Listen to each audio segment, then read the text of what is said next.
जब से हमारे जिंदगी में आयल बारू हमार पूरा शांति भंग भइल। अरे बढ़िया भइल कि तोर माई मर गइल बचपने में, नहीं ते आज हमार ताने सुन सुन के मर जा।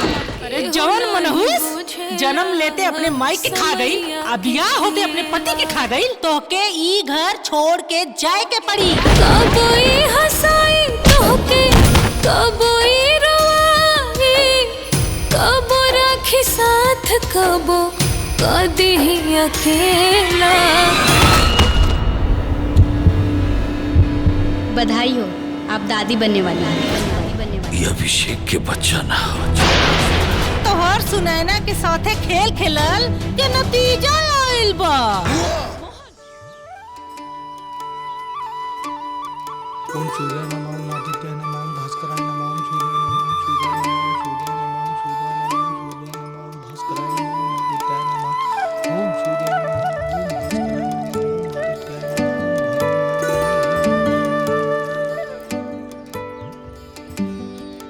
सुनीता आवतानी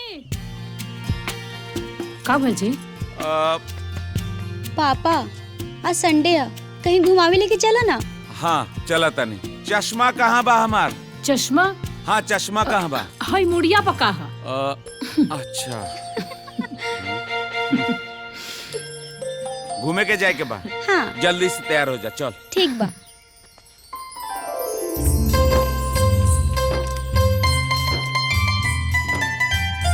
ली चाय पी ली। अरे बड़ा पैसा पैसा करे नहीं महाराज, एक बार पहले टेंडर पास करवाई। काम हो जाई लेकिन पैसा। हाँ हाँ समझ गए, नहीं पैसा मिल जाई, टेंडर तो पास करवाई पहले। अरे भैया टेंडर के चिंता मत करी। हाँ, सब फाइल वाइल कंप्लीट कर देले हाँ, बानी। हाँ। टेंडर पास हो जाई। ठीक बा, रउए नाम पे होई। रउआ ध्यान दी ना जरा, हम करत नहीं बाद में फोन। ठीक बा भैया जी ठीक बा।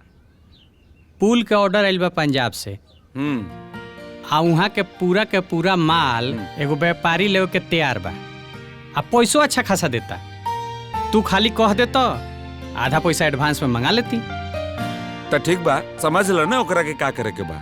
हमरा तो ई बेरा बस स्कूल निर्माण और पंचायत निर्माण के काम चाहिए। टेंडर तो भर देले बानी, अब बाबूजी के कहनी है एगो फोन करे खातिर, लेकिन वो तो करी है ना। एगो कहावत सुनले बानी नु, बरगद के जड़ में पीपर ना पनपे, उहे हाल बारवा बाबूजी के। गांव के लोग के मदद कर दे, लेकिन अपना बेटन खातिर जबान न खुलेला। ठीक कहलू दीदी, उ तो ई लोग के मेहनत के फल बा जो ई लोग बिजनेस खड़ा कैले बा। न तब बाबूजी के बस चलित ना तो ई दोनों जना के पोथी पकड़ा के कोनो घाट किनारा बैठा देतन। फिलहाल तो हमरा के बुझाता कि तहनी लोग तो हमरा के घर में बिठावे के प्रोग्राम बना लेले बाड़ू। अरे नाश्ता तैयार बा तो दो ना, देर न होता। हाँ हाँ काहे ना, हमनी के घर के नौकरानी जे बानी, बाकी रउआ लोग के घर के लोग साहेब बा साहेब। काहे सुनैना कहाँ बड़ी? सुनैना, ए सुनैना। जी भैया। कहाँ रहलू सवेरे से? भैया हम बुचिया के स्कूल छोड़ गेल रहनी है।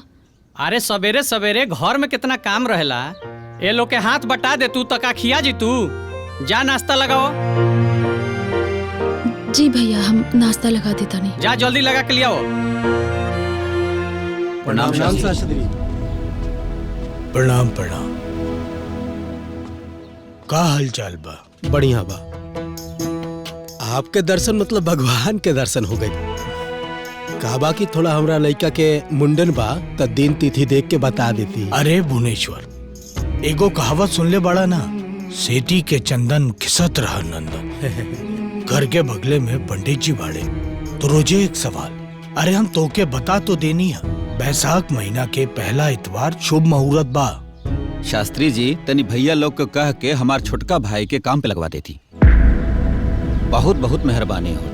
वो कहा है कि यही लगन में ओकरा गौना करावे के बा, कुछ तो जिम्मेदारी समझे। अरे भुवन, हम कहा तो दे, लेकिन तोहर छोट भाई के ना काम योग्यता पर मिली। जी प्रणाम। अच्छा प्रणाम। अब आप लोग जाइए। जी जी।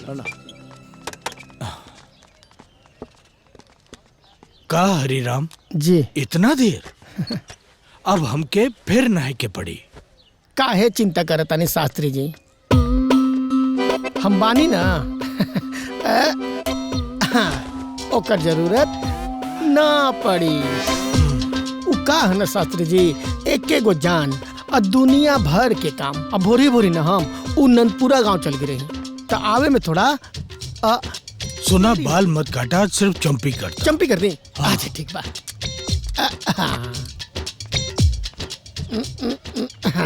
जानत नहीं शास्त्री जी, अब जुग जमाना ना पहले नियन नहीं खरा गई। जानत नहीं।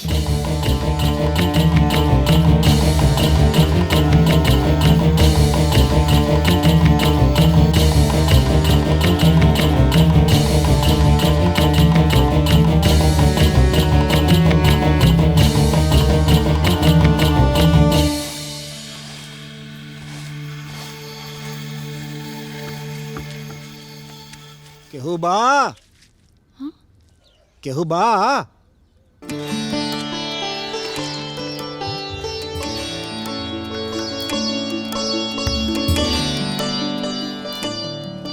अरे बाबा प्रणाम।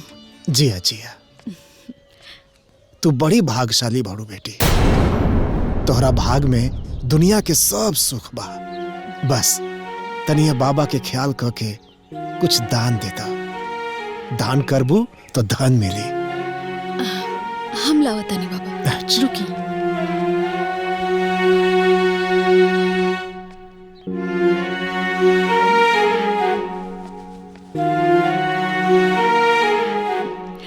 ली बाबा।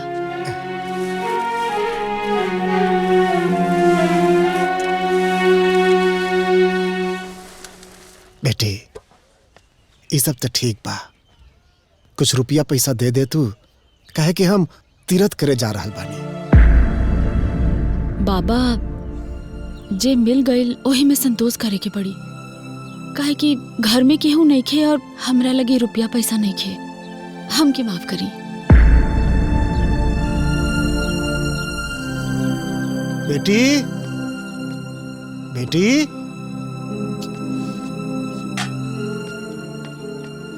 बेटी एगो साल 2 साल दे दे तू। बाबा हम घर के मालकिन नहीं खी, घर के मालिक लोग ना घर के बाहर गईल बाणे। हमके माफ करी, हम कुछ ना दे पाई।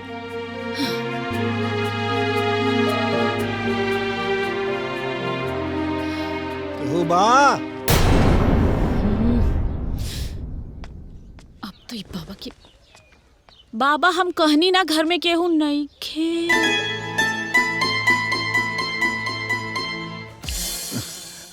हम मोहन शास्त्री जी से मिले आयल बानी। तू सुनेना बाड़ू ना? तोरा के हमरा नाम कैसे पता बा? हमके सब पता बा। कल्लो कल्लो मोहन तू? हाँ।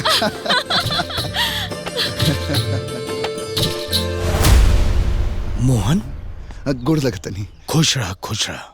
तोहरा बाबूजी के फोन आइल रहे। तू धर्म और पाखंड रीति रिवाज पर कोनो रिसर्च करता रहना। जी वही से आयल बानी। अजय पास में ही होटल बुक केले बानी, लेकिन बाबूजी कहले रहे कि पहले रउआ से मिल के ओकरा बादे होटल जाए के। होटल? इका बेकार की बात कर रहल बाड़ा। अरे तू ही घर में खेल के बड़ा भइल बाड़ा, शहर चल गईला तो भूल गईला का? सुना, तू ऐजा रहबा हमरा साथे हमरा घर में।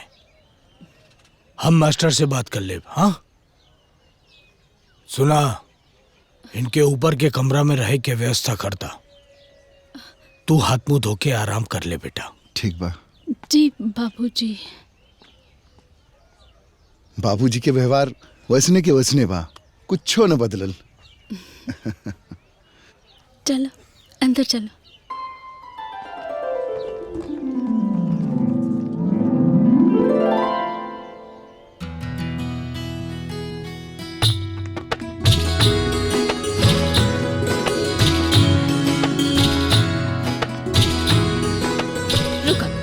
अभी बता बता।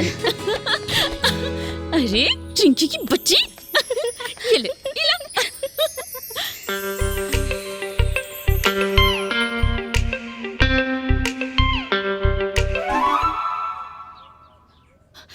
रिंकी तोरा के होमवर्क करे के बाना, चला। ई का बुआ, तू हमरा के अभी होमवर्क करा के ले आई बाड़ू आ फिर से कहा तारू की होमवर्क करे के हम ना जाए। प्लीज बुआ हम ना जाए। अरे तहार होमवर्क ना रिंकी, हम तो अपन बात करत तानी। घर में बहुत काम बाना यही से। बुआ पहले खेल ला ना प्लीज बुआ, तानी दे रहा अरे हम के जाए ना रिंकी, घर में बहुत अरे, काम बा। बच्ची जिद करतिया तो कर मन रख ला ना। अब वैसे तोहरा में इतना बड़का परिवर्तन कैसे हो गई? बचपन में तू तो अपना नाक के ऊपर एक मक्खी तक ना बैठे देते रहलू। हाँ, उम्र के साथ ना समझदारी भी आ जाला। तू हो तो बचपन में इतना समीला रहला, तोहरा मुंह से तो एको बोली ना निकलत रहे। वो कहा कि परिवर्तन ही प्रकृति के नियम होला। रिंकी है न आवा, तोहरा का हम एक बात बताओ तनी। तोहार बुआ जब तोहरे उम्र के रहली ना तो एकदम लड़ाकू विमान रहली। पर हमार बुआ तो केहू से ना डरेली, उल्टा उ सबके बात सुनेली। लेकिन हमार तो ना सुनेली। शायद तू बोलबो तो सुन ली। हाँ रिंकी चलो।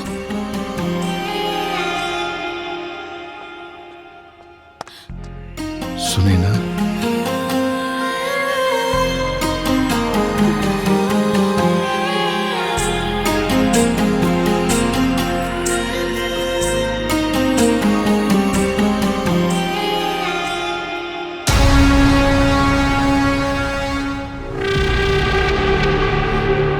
सुना ना,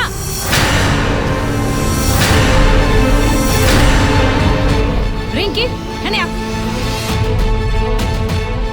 ये घर है कोनो पार्क ना, बड़ और छोट के लिहाज होके के चाहिए। सुना ना, ये तो बाहर का पड़े, लेकिन तू तो घर के पड़ू ना, तारा तो सोचे के चाहिए।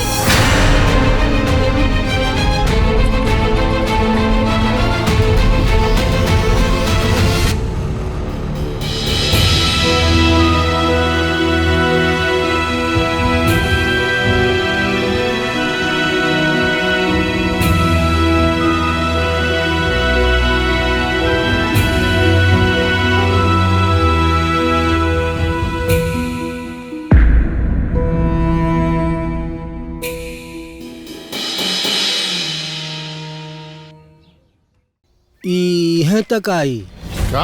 यही तक आई? एहिजा तक कैसे आई? हमार जमीन एहिजा तक बा। एहिजा तक बा हमार जमीन। पेपर के हिसाब से यहीं तक आई। हम तो हर पेपर के कुछ न जानी। हमार जमीन ओहिजा तक बा तो बा। वाह, रस्तो नपवा ले आगे पीछे तक उबाना। आई बार बार खेत का नपवाली हैं? अरे हम नपवाई थी तो एगो बात रहला, हमार दुगो खाए पिए वाला बा, तोर के बा हैं? तेलिया के तेल जले और मसालची के छाती फटे। ये खेत हमार बा, एकरा हम एक बार नपवाई चाहे बार बार नपवाई। तहरा का तकलीफ होता रे? और तू कोनो कोर्ट कचहरी बारे? तू आदेश दे देले और हम मान लेली। अरे निर्बंसी, मर जीवे ना तो तोरा के केहू फूके तापे वाला भी नहीं खे। ए कैलाश, जो बार बार हमरा के निर्वंशी निर्वंशी कहता रे ना, हम तहरा को निर्वंशी ना कहनी तो दिवाकर हमार नाम ना। और बात रहल जमीन के, ई गांव में तहरा चिता जलावे खातिर जमीन भी नसीब ना होके देव।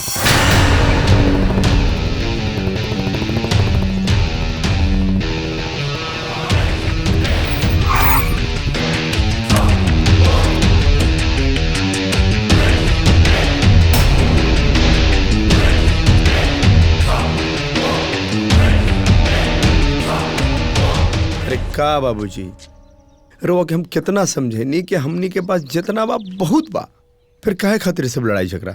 चले रोवा, छोड़े सब। ले जा इनका के और समझा दिया, ये उम्र में टूटल हड्डी जुड़ेला ना।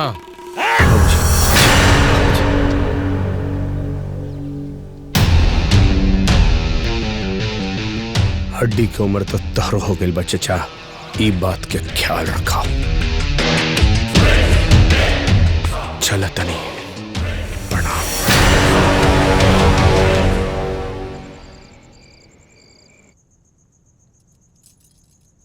ई जौन रात दिन काम धंधा में रउआ लोग लागल रहतानी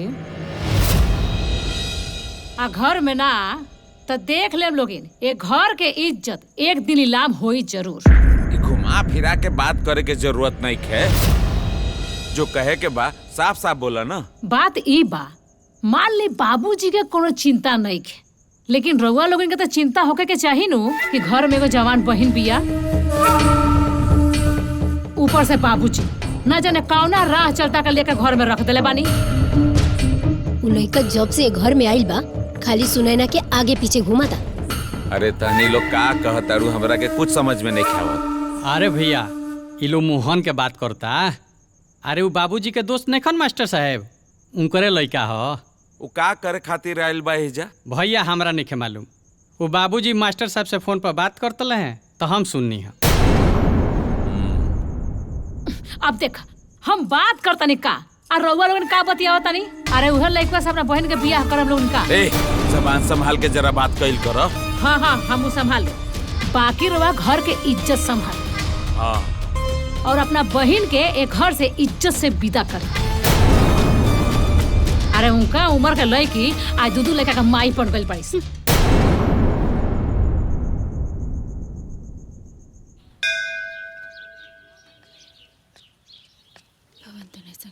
मंगल मूर्ति रूप राम रखन सीता सहित हृदय बसो सर्वो। जय हनुमान जी।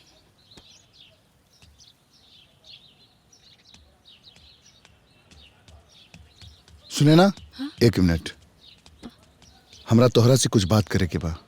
हाँ बोला। एक बात बताबा, आदमी के आपन कोनो आत्मसम्मान होला कि ना? हमरा लगे ये सब फालतू बात खातिर ना टाइम नहीं खे, काहे कि घरे बहुत काम बा। हम के जायदा। हमके एक बात के जवाब चाहिए कि तू चुपचाप सबके उल्टा सीधा बात काहे सुनेलू। एक बात याद रखिया, तुम्हारी चुप्पी ही ना तोहरा खातिर एक दिन घातक साबित हुई। हम ये सब ना सोचिले मोहन, आज सोच के भी का कर ले। बोला कहे वाला तो कहबे न करी। और रहल बात भाभी सन के व्यवहार के, तो अब तो हमके आदत हो चुकल बा। तू ये घर में 4 दिन खातिर मेहमान बाड़ा, यही से तोहके अच्छा और बुरा दिख रहल बा।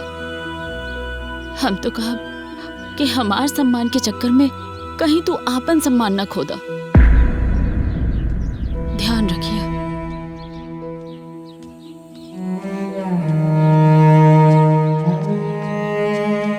प्रणाम जा। खुश रहा।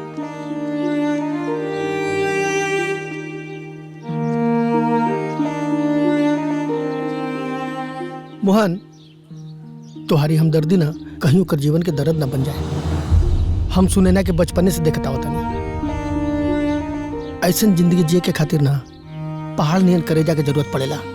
हमके एक बात समझ में नहीं खिया रहल बा कि लड़की पे केहू के भी तरस ना आवेला, शास्त्री जी के भी ना। हम तो सुनैना के भी खुद पे तरस ना आवेला।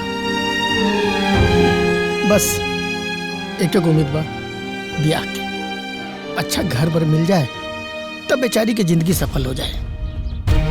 हम तो भगवान से मनावत रहने की जल्दी कर अच्छा घर में शादी हो जाए। तू हूँ मनावल करा। आज ले हमार करावल विवाह टूटल नहीं खे। ई दिगर बात बा कि घर टूट गइल बा।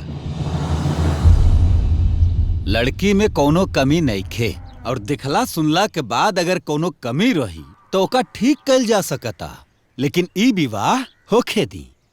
कैसे आयल बड़े? अरे शैम्पू से नहा के टेम्पू से आयल बानी जा। एक ही कहल जाला, खाए के ठिकाना ना, अब भोरे भोरे स्नान ध्यान। मोटरसाइकिल से भी आवे के औकात नहीं खे। हमरा के यहाँ बियाह करी है। ऐसन बात नहीं खे, बोली का चाहिए? अच्छा तो सुनी, हमरा अपना बेटा के बियाह में इतना चाहिए कि हमारी एक पाई ना लगे, और ओकरा बाद इतना बचे कि हम अपना बेटी के बियाह खूब धूमधाम से करी। देव इतना समझ में ना आइल है? ना समझ में आइल ए फटीचर के लेके निकलो। और सुना, हमरा द्वार पर आयल तो दूर के बात बा, एक गांव में भी कहीं मत लौकिया लो। चलो निकलो, चलो निकले यहाँ से।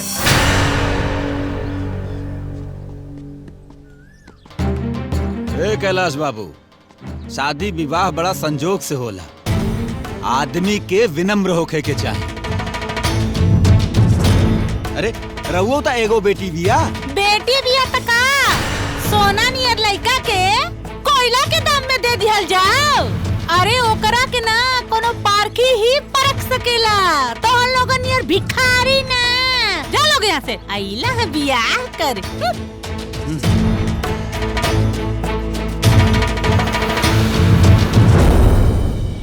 उहाँ के सन ठीके तो कहा तानी, आखिर हमनियों के तो एक ठो बेटी बिया, रउआ के ऐसा ना करे के चाहत रहे। अच्छा, अरे विधाता, कितना बेर तारा से कहनी कि अपन ज्ञान अपने तक रखो, हमरा का करे के बा वो हमरा पता बा। चलो निकले।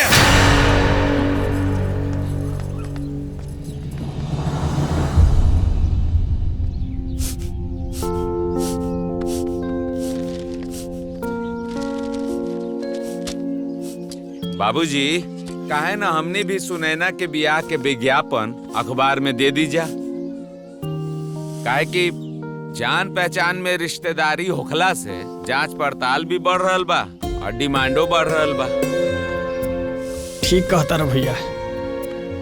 एगो बात बताई, हम कहब ना छोट मुंह बड़ बात हो जाए। देखिए, बात लड़की के शादी ब्याह के मामला के बा, और अखबार में लिखल हर बात सच ना होला। देखिए शास्त्री जी, हमरा नजर में एगो रिश्ता बा, लड़का बड़ा होनहार और कमासुत बा। अब और लेन देन के भी कोनो चक्कर नहीं के। बाकी लड़का बा कहाँ के? अरे लड़का वो पूर्वा गो बा ना, और जाके कैलाश पाले बड़े उन करे लड़का अभिषेक। रउआ लोग कहीं तो हम बात चलाई। अरे अगर ऐसन बात बा ते में सोचला का बात बा, बात चलावा। ठीक कहनी अनु बाबूजी।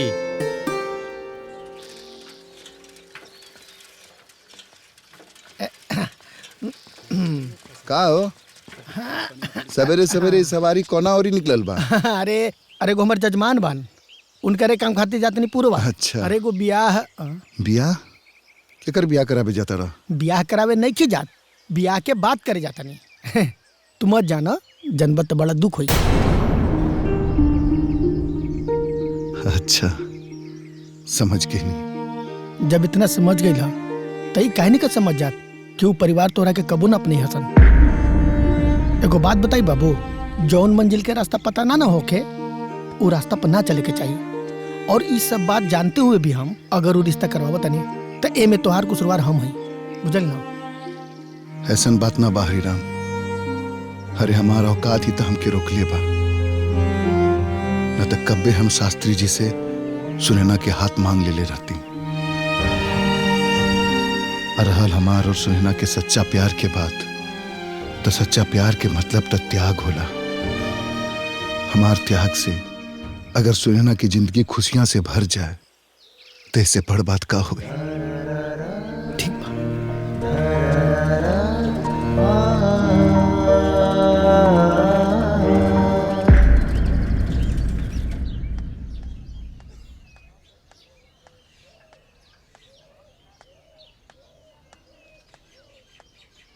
बाबूजी,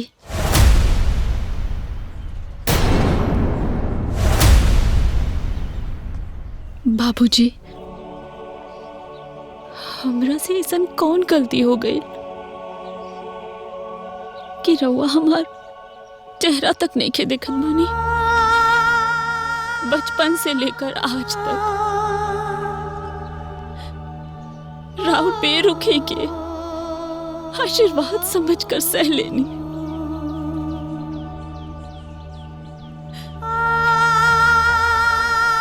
रउआ जौन भी कहीं कबू शिकायत न करनी।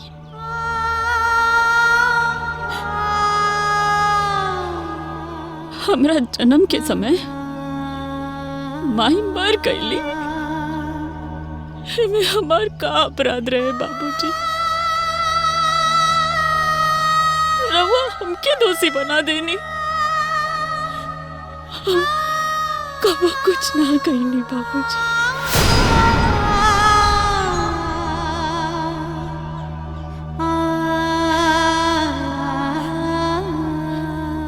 भैया लोग हमार बिहार खोजत पड़े।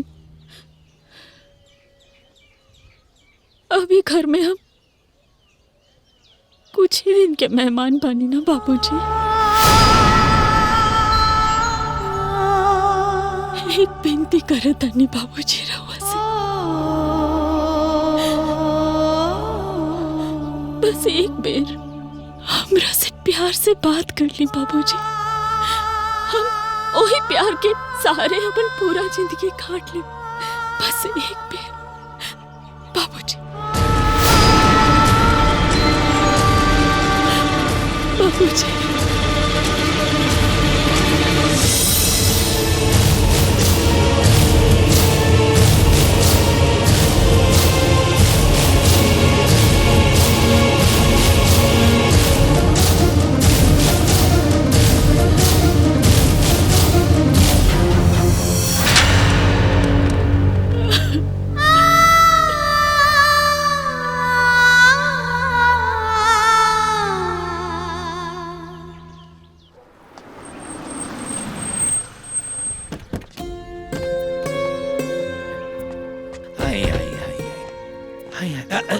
खुश रहे, खुश रहे, खुश रहे, खुश रहे, खुश रहे।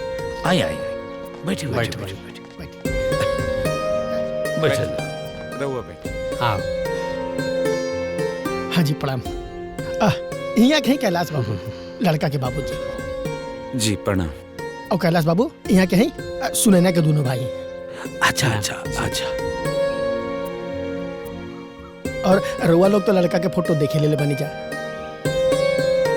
और एन जना भी कुल सुनैना का फोटो देख ले बनी जा। और बात रहा आगे के तो मिल के कर ली जा। भैया सुनता एक मिनट हम आओ तनी। हाँ हाँ देख ली। हाँ आओ तनी, हम आओ तनी। गाड़ी कहतनी हाँ कि लेन देन का बात तनी ठोक बजा के करी हो।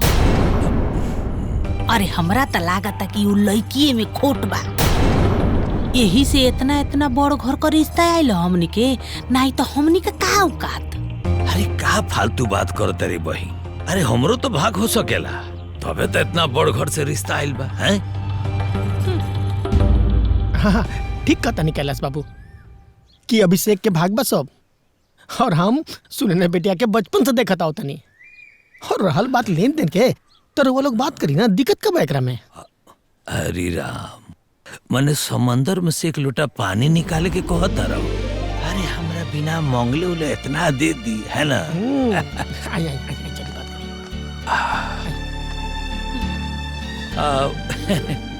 कहता नहीं कि हमरा तरफ से एकदम रिश्ता पक्का बा।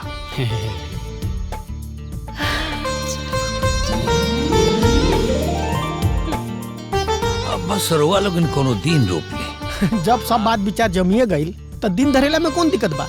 और कैलाश बाबू रुआ ता अपने पंडित जी हैं, दिन धर ली।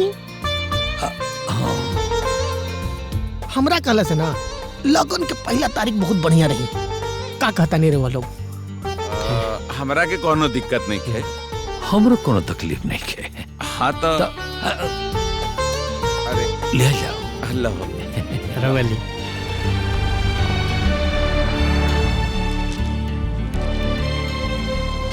बाबूजी हम जा रहल बानी, हमार रहजा के काम पूरा हो गइल बा। अरे इतना जल्दी?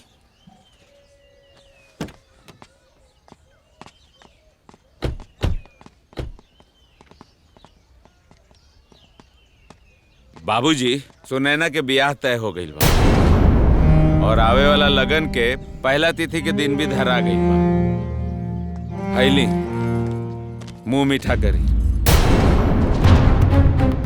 बाबूजी हम चलतनी। मोहन हमका कहता नहीं कि सुनैना के ब्याह तक ऐजा रुक जा। वो का है ना, शादी ब्याह के घर में बहुत काम होला, थोड़ा मदद हो जाए और हमके भी खुशी हुई कि हमार बचपन के मित्र ना, लेकिन उनकर बेटा तो उपस्थित रही। रुक जा।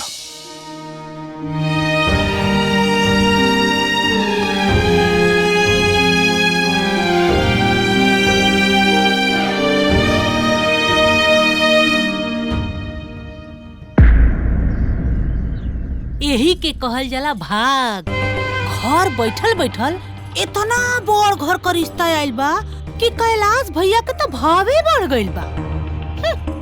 भगवानो न दुष्ट लोगन का साथ देना।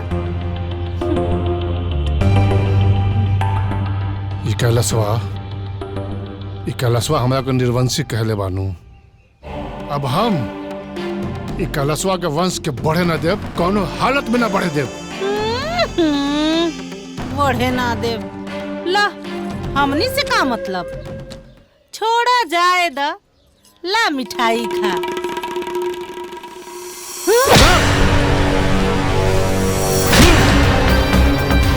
हमके मिठाई ना, हमके कैलाशवा के बेटा के 13वीं के पूरी खाए के बा। बोल खियाइबे, बोल खियाइबे। ये का करतानी जी? जान से मार देब का? हाँ मार देब। अगर आज के बाद ही हमारे आंखी के सामने लौकल तो जान से मार देब, और तारा भी मार देब। हम देखो जाए क्या। अरे भाई, हमरा जल्दी से जल्दी पैसा चाहिए। बस एक बार धूमधाम से ब्याह हो जाए दी, ओकर वो चिंता मत करिए। 10% ब्याज दी, 10%, है ना? बस रुआ जल्दी पैसा लेके आ जाए। लेकिन भैया पैसा टाइम से मिलता जाए ना। ब्याह के बियाने भैया सूद ब्याज जोड़ के रुआ के लौटा दे, है ना? हाँ बस रुआ पैसा लेके आ जाए। का जी, ये हम का सुनतानी? रउआ सब कर्जा लेके करतानी? अगर उ सब पैसा ना दी त का होई? कौन कहे कि रउआ उनसे लेन देन के बात कइले बानी? कदेलू नु छोट दिमाग वाली बात। अरे मूर्ख औरत, हैं? काहे ने मिली? जितना धूमधाम से ब्याह करब ना, उतने डबल होके माल आई। और हाँ, हमरा एक लौता लड़का के ब्याह होता। बाबूजी सही कहा तनी माई, आखिर भैया के ब्याह बा। और तू देख लिहा, हमरा ब्याह में बाबूजी एकरा से दुगना खर्चा करिए, है ना बाबूजी? अरे बेटा, बस एक बार माल आ जाए दे, देख तोरा ब्याह में कैसे गर्दा उड़ावता है। हमहू देखब कि कैसे गर्दा उड़ाता, कि आगे का होला। काहे कि जब ब्याह हो जाला ना, तो सामने वाला यह कहेला कि भइल ब्याह हमारा करबा का। पागल औरत, तू मुंह बंद नहीं कर सकत?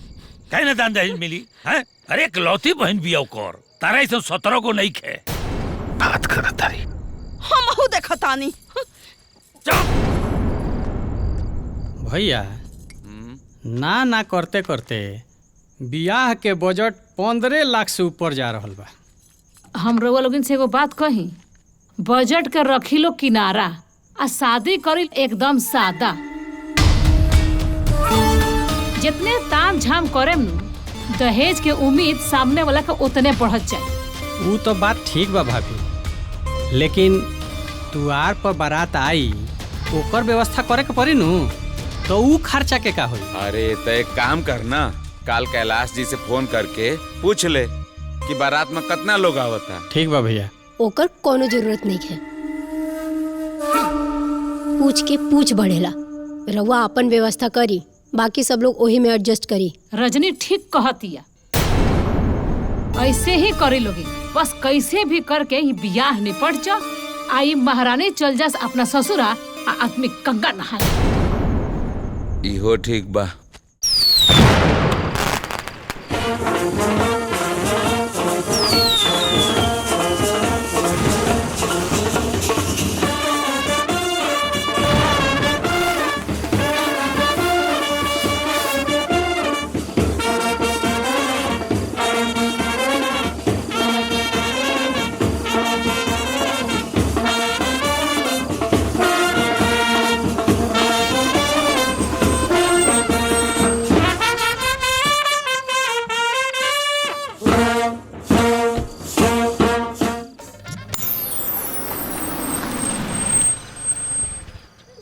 अब जल्दी अब। परिचे जे चलली अम्मा सोहागिन घुमावे हो लोढ़वा धीरे धीरे परिचे हो दुल्हन धीरे धीरे परिचे जे चलली अम्मा सोहागिन घुमावे हो कलसा धीरे धीरे परिचला हो दुल्हन धीरे धीरे परिचे जे चलली अम्मा सोहागिन घुमावे हो अचरा धीरे धीरे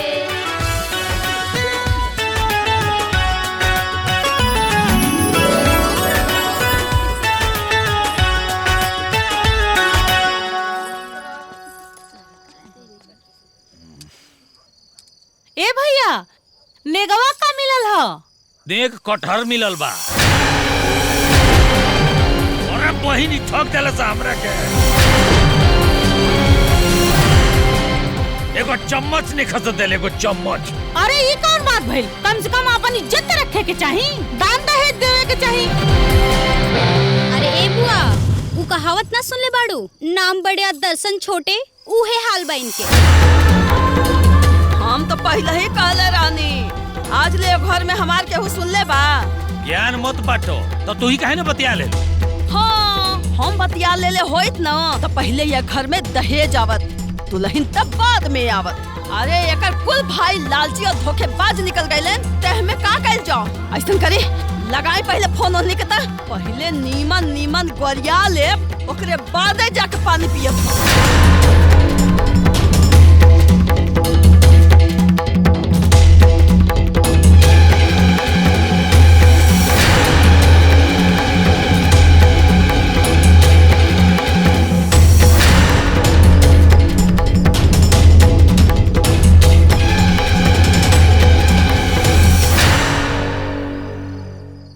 हरामखोर फोन में नहीं खसे उठाओ।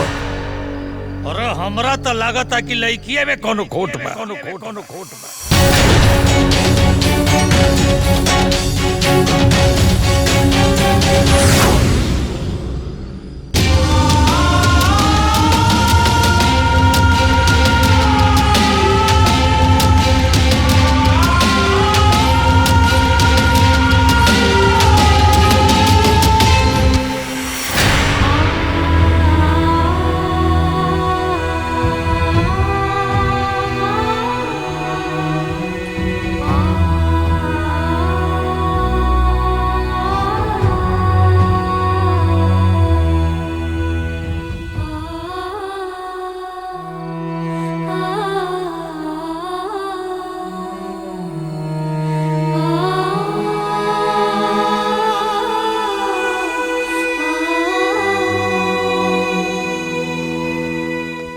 अभिषेक। जी बाबूजी। रवो बुलेनी। बेटा औकात से ज्यादा हम कर्जा लेके खर्चा कर देनी, सोचने की वहां दान दहेज मिली तो चुका दे, लेकिन वहां तो ठन ठन गोपाल हो गई। अब हमारा समझ में नहीं आवत कि हम क्या करी। बाबूजी हम देखता नहीं, हम कुछ करता नहीं बाबूजी। कुछ करे के पड़ी बेटा। जी बाबूजी।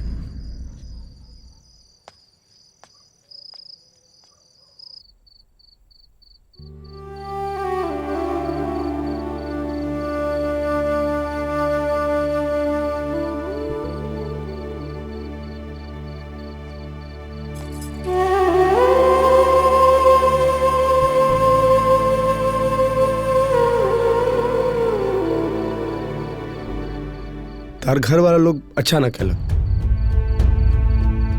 अरे कुछ ना देवे के रहे तो कोई बात ना, वैसे भी हमरा कोई दहेज वेज के लालच ना, अन्ना हमरा दहेज चाहिए। लेकिन हमारे बाबूजी वो बेचारा मिडिल क्लास फैमिली के आदमी बारन। अरे तार घर से रिश्ता आयल, तार दरवाजा के सान मलल रही, ई फेरा में वो अपना औकात से बढ़कर खर्चा कर दिलन। अब कल सुबह से अगर कर्जदार लोग आई तो का जवाब दिए?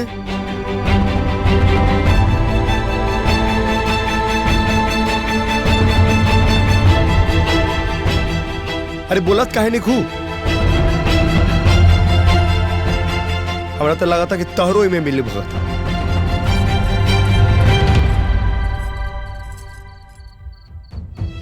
रहुआ ये सब का कहता नहीं जी, हमके ये सब के बारे में कुछ नहीं के पता। ठीक बा, जब तक ये सब बात तारा मालूम ना हो जाए तब तक हमरा और तारा बीच में पति पत्नी का रिश्ता सिर्फ और सिर्फ नाम के रहे। जाता नहीं।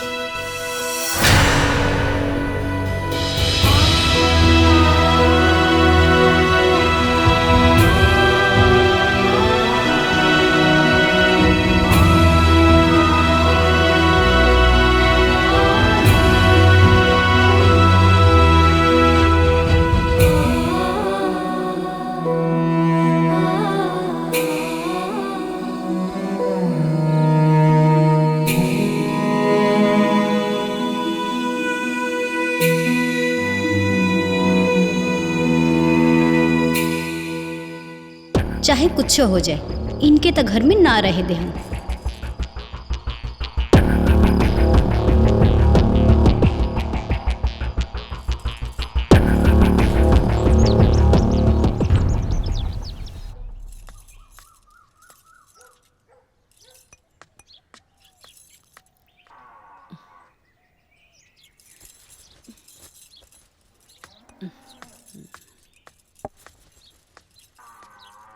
बुआ जी, रह दा हम पूजा पाठ करीला। झूठ फरेब लोग हमार गोड़ छुई ता हमार पूजा के पुण्य हमके ना मिली।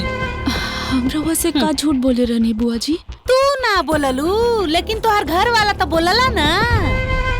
बुआ जी, अब तो ये हमार घर है ना? ना ना ना ना ना ना ना ना ना, ऐसा सोचिया भी मत। तो के ई घर छोड़ के जाए के पड़ी। बुआ जी, हम आपन घर छोड़ के काहे जाए? हम कहीं ना जाए बुआ जी। दुल्हन,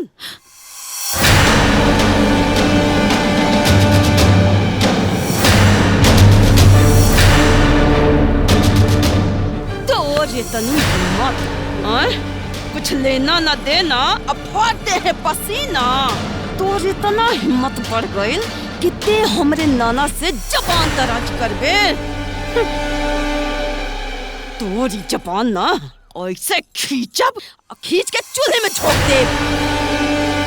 तोर यह घर में काम बा खाली का सुने के, कुछ गुने के नहीं खे। कुछ हम पहले ही कहले रहनी भैया के कि बतियाला, लेकिन हमके समुंदर का उल्लंघना देवे लगना। खुदे डूब गई ना समुंदर में। हमरे हीरा जैसन भतीजा के माटी के मोल बेच दिया लोग, और ये गोबर के थोप दिया लोग। ये मैडम, चला तो है हम रसोइया घर दिखावा तनी, और टेसवा उसवा बहौला से कुछ होए वाला नहीं खे। अब घर के सगरो काम तहरा के करे के पड़ी, कौनो नौकर चाकर नहीं खे, बुझाइल? चल।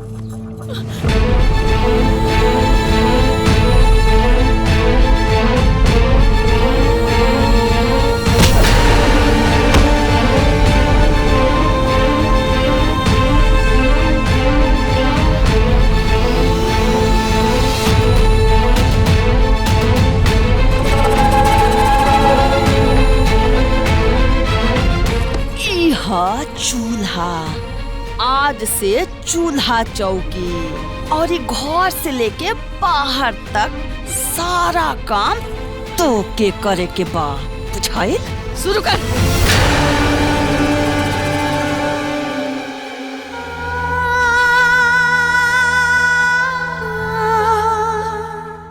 बचपन से वो कहावत सुन ले रहनी, बड़ बड़ाई फट ही रह जाए। कलशवा के बड़ा गुमान रहे, अपन बेटा के बियाह बड़का घर में करत है, बड़का दहेज लेके आई, लेकिन मिलल का डर के कोआ। ए जी, हम तो इहो सुननी हा कि भाई साहेब कर्जा लेके बियाह में खर्चा कइले बाड़न और दहेज के नाम पर कुछो ना मिलल। एह से बेसी सामान भिखारी के यहाँ मिल जाला। अरे लड़का के बुआ आ गई नहीं। बैठ भगवाता बैठ। ए हो गल तोहार भतीजा के ब्याह।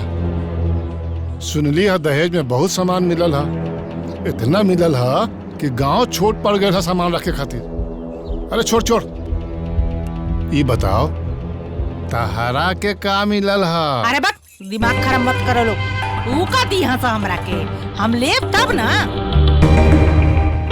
बड़ा उड़त रहे लोग, उड़ले का फल मिल गए। तो सुना, हमके मत सुनावा, ठीक ना? खुदे हमार दिमाग ठीक नहीं है। अरे तू तो हमार बात के बुरा मान गेलू। आए ए संध्या, मिठाई लेके आवा, खियावा इनका के। बड़ा भकुआयल बाड़ी। आ सुना, ज्यादा मिठाई लेके आइया, ले जाके कैलाशवा के खिया दिया और ओकरा के बोल दी है कि ओकर उल्टी गिनती शुरू हो गई बा।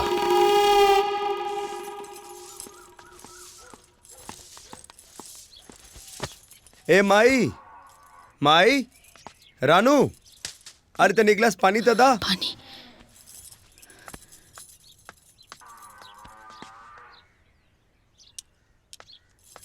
पानी। तो हम कितना बार कहनी ना कि हम कहीं से आई कहीं से जाई तो हमरा सामने मत आवल करो। अरे बड़ा घर के लोग अपना बेटी के इहे सहू सिखैले बा। जब आदमी बाहर से थकल हारल आवे तो ओकरा कपार पे सवार होके बैठ जा। अरे तनी आराम कर लेवे दा। ठीक बाप, हम ध्यान रखब। चाय बना दी रहो। अरे तोरा कितना बार समझा लेनू? जब एक बार समझा देनी कि हमरा तारा छोड़ पानी भी ना पिए के बा तो फिर कहे। जब से हमारे जिंदगी में आइल बारू हमार पूरा शांति भंग भइल। न जाना कौन नक्षत्र में माई बाप हमरा तरह से शादी कर।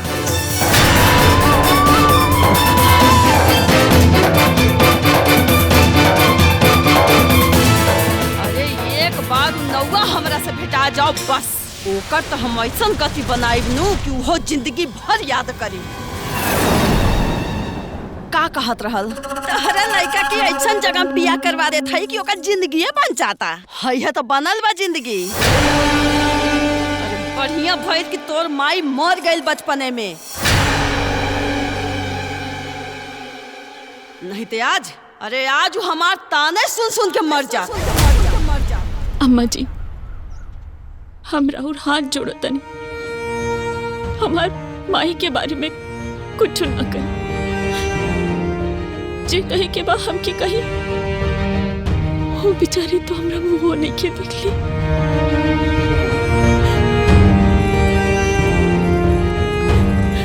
ड्रामे बात।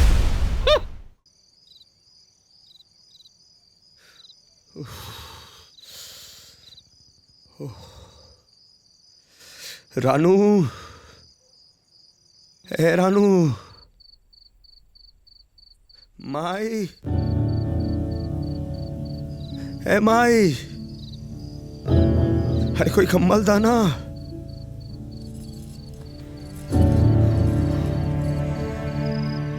अरे हमको बहुत ठंडा लगा था भाई। माई,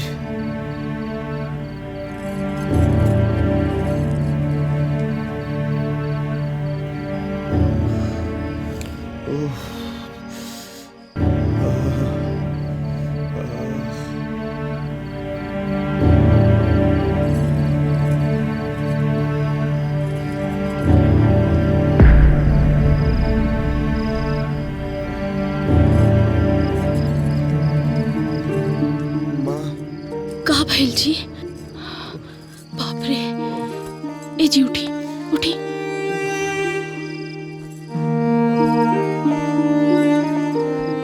आई, संभाल के।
इनकर के जल्दी से ठीक कर।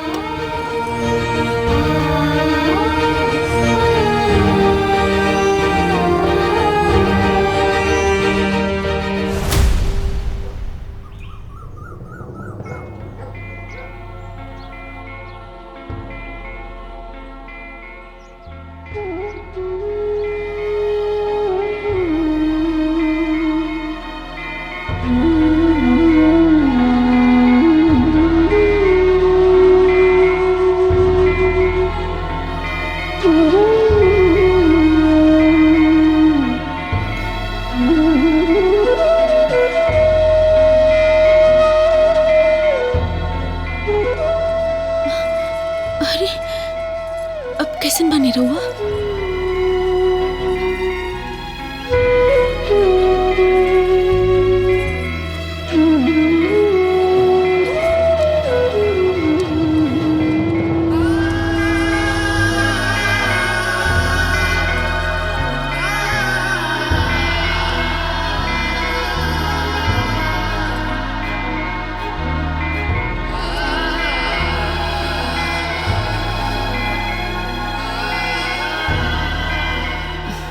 तनी ठीक बा।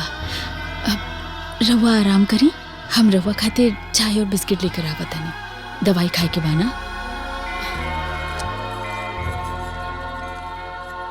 का हो कैलाश, पैसा लेवे के बेरा केहू नहीं जानल, अब देवे के बेरा सब केहू जानी।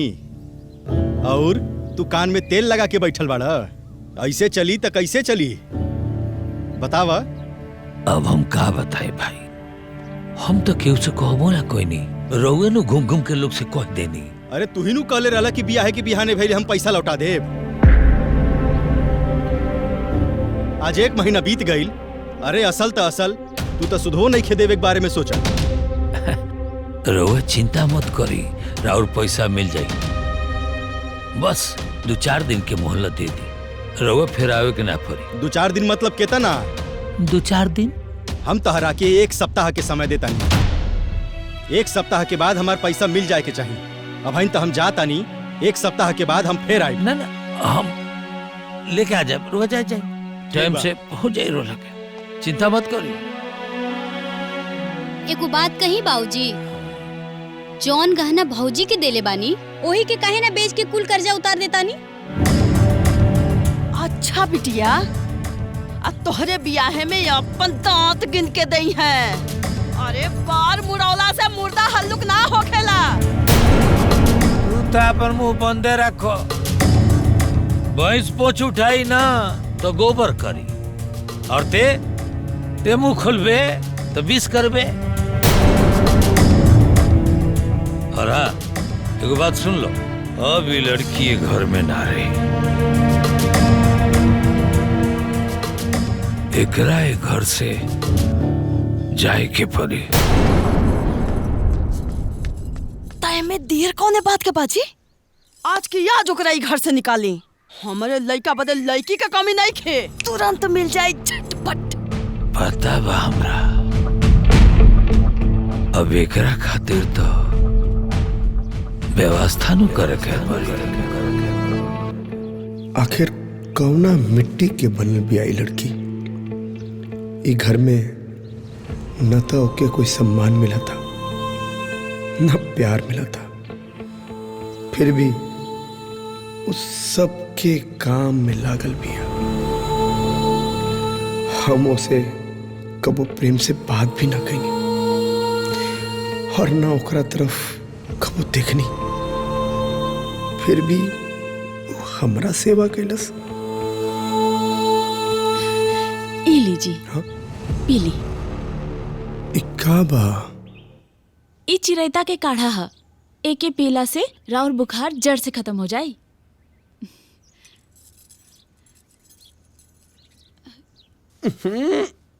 तो बहुत करवा बा। सुख पावे खातिर तनी दुख तो सहे के पड़ेला जी। ई कड़वाहट ना राउर रोग के जड़ से खत्म कर दी।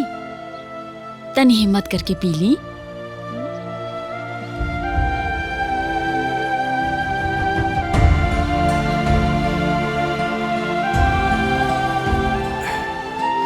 सच में कुल करवाहट खत्म हो गई। बैठा।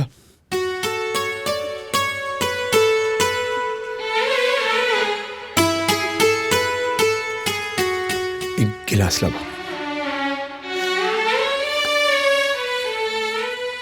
सुने ना, हम जाने अनजाने में तार कितना बार दिल दुखाई नहीं तो के कबो हम समझ ना पैनी। हो सके तो हमके माफ करते। सुने ना, हमके माफ करते। ना जी, माफी मांग के हमके छोटा मत बनाए। रवा हमके समझ गए नहीं, हमके और कुछ ना चाहिए। अरे अब तो मौत भी आ जाए।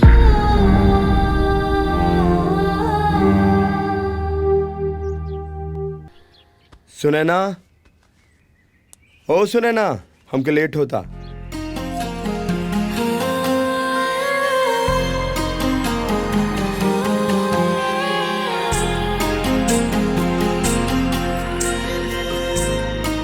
हम पकड़ ले बानी का जाई।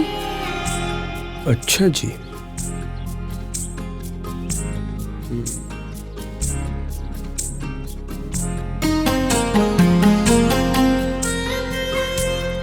ठीक बा, तो अपन जतरा कहीं और जाके बना ले। अरे तो जाई ना, रोक ले के बा।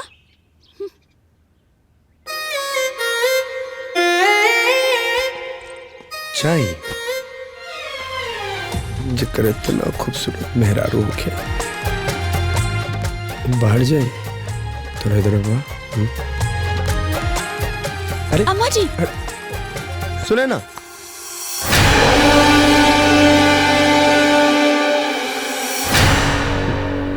माँ कुछ कहलू का? हाँ, काहे कुछ बोलब रे? तोर कान बाजता।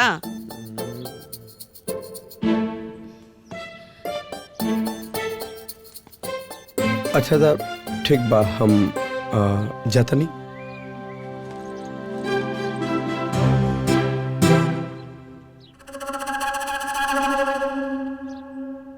ए लड़की, जवन ते हमरे लइका पे जादू करा तारे नु, एकरा से काम ना चली।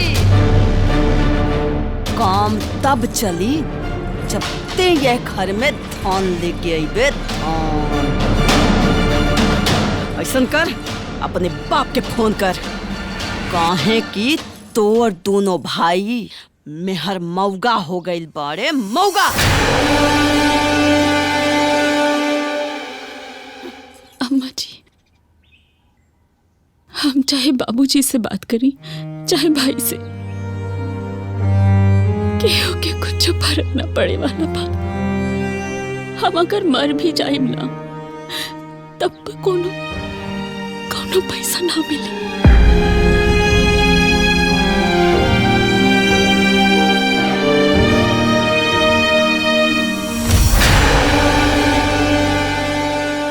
मंगरू, हाँ एकरा चिने ला? इनके का ना ई बीमा एजेंट एकरा संगे 10 मिनट बैठ जीबा ना, हाँ। त ई जियला से ज्यादा मरला के फायदा बताई। अरे यार भैया, तू का जनबा? ये ऐसन चीज है कि जोन जिए के बाद भी रहेला और मरे के बाद भी। तो खुदे मर के अपना परिवार के पैसा काहे कैसे दिलवावा? दुनिया के मारे चलता है। अरे हरे राम भैया। जी भैया प्रणाम। प्रणाम प्रणाम। अरे वो मंतो साइल रहे का? ना भैया, 2 दिन से ओकरा पर नजर नहीं के पड़ल।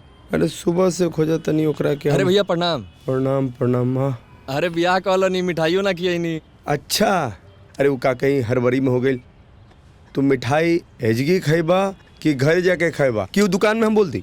ए चाचा, इनका मिठाई खिला दिया, ठीक बा? तो उ का रहला भैया, प्रीमियम के डेट आ गइल बा, तरुआ भर देती तो ठीक रही। ओ अच्छा, एक मिनट। अच्छा याद दिलेला।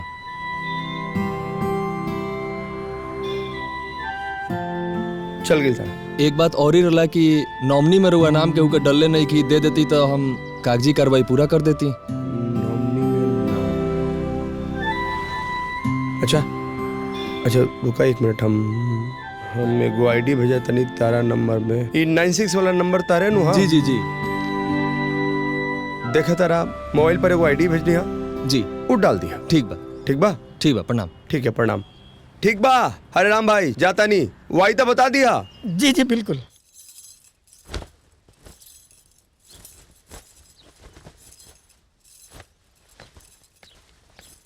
रख दे। ए बुआ कौना माटी के बनल हिया? हमके तो बड़ी ढीठ लागेली। हाँ रे, यही से न एकरा घर वाले एकरा के भुला गेल स, कबो यादो ना करे न स। बुआ जी, अब तो यह ना हमार घर है।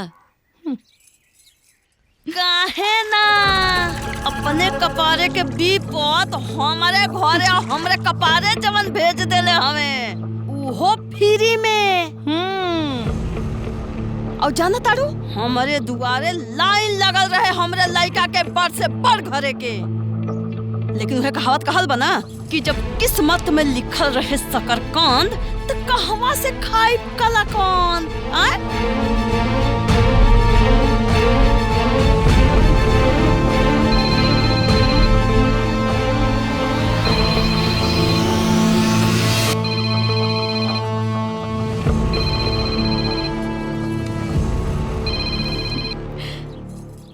हेलो, अच्छा तरह से एगो बात पूछे के रहला। हेलो भौजी, भौजी अभिषेक भैया के एक्सीडेंट हो गया।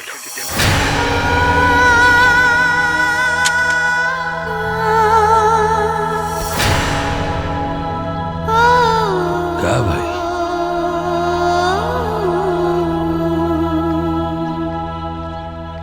भौजी, ए भौजी,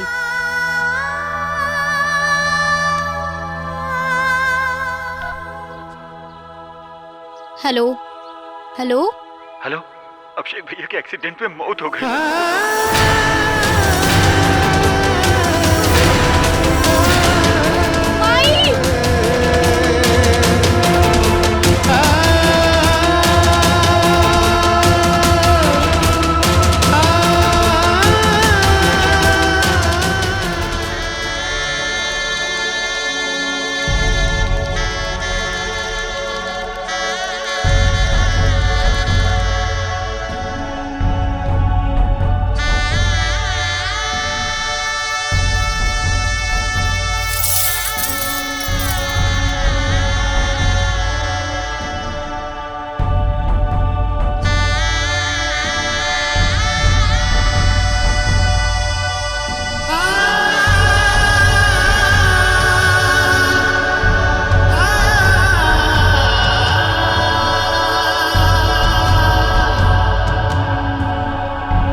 आज हमार कलेजा के ठंडक पहुंचे।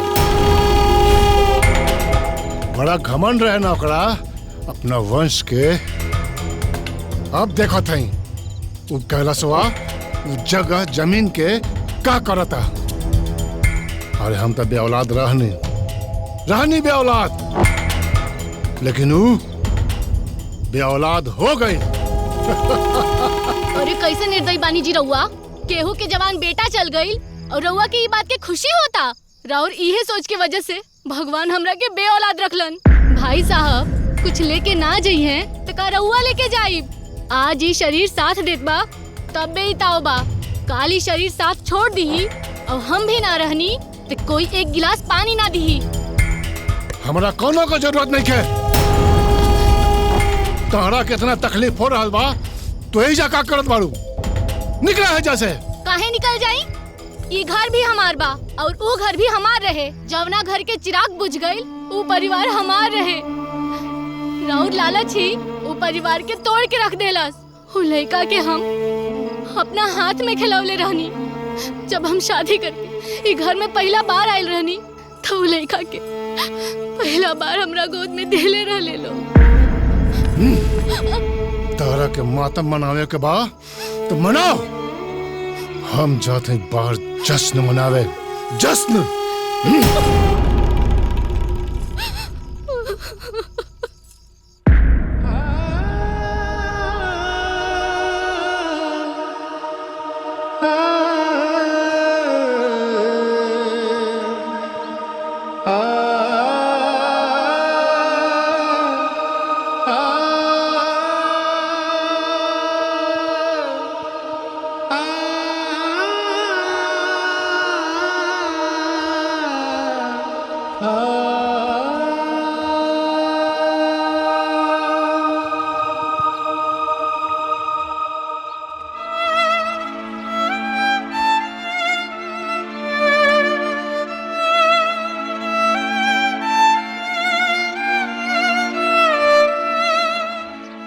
जन्म के बदला हमरा से ले ले हरी राम। कहवा बियाह करा थे ले हरी राम है? मनहूस हमरा बेटा के लील गई। ऐसे क्या कहता नहीं कैलाश बाबू? इतना भाग्य के लेखा जोखा जेकर भाग में जैसन लिखा रहेला वो तो पूरा हुए के न रहेला। अरे हमरे आदमी के मती मारल रहे जवन ओ ये बियाह खातिर हाँ कर देले। कहाँ गए हमरा लड़का के? कहाँ गए? और तू यहाँ आके हमरा के पाँच पढ़ावता रे। जेकर जवान लड़का गुजर जाला नु ओकरे दर्द के एहसास बात तो रखे।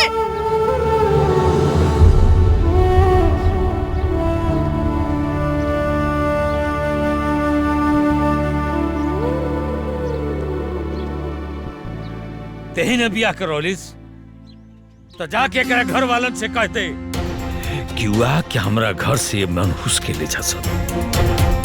अरे बाबूजी हीरोवा कह रहल बानी जीवन मृत्यु तो केहू के हाथ में थोड़े ना होला और जी कुछ भी भइल एगो दुर्घटना रहे। देखा ये सब कहे सुने के बात बा।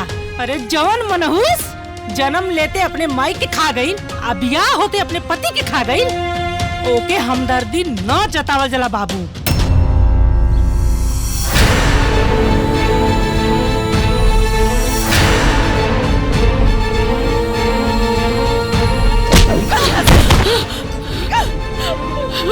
अम्मा जी हमके ही घर से ना निकाली। अम्मा जी हमके निकाले के बाद तो हमके जहर दे के मुआ दी। बाकी घर से ना निकाली अम्मा जी, घर से ना निकाली। एक बार एक बाप और भाई आई घाट पर से चोर खानी चल गए एक नंबर के मकार और धूर्त बाड़े सन। ऐसा लोग से हमरा कौन रिश्ता नहीं कर के ले जो करा के यहाँ से। और हाँ हमार बेटा चल गई रिश्ता भी ओकरा साथे चल गई।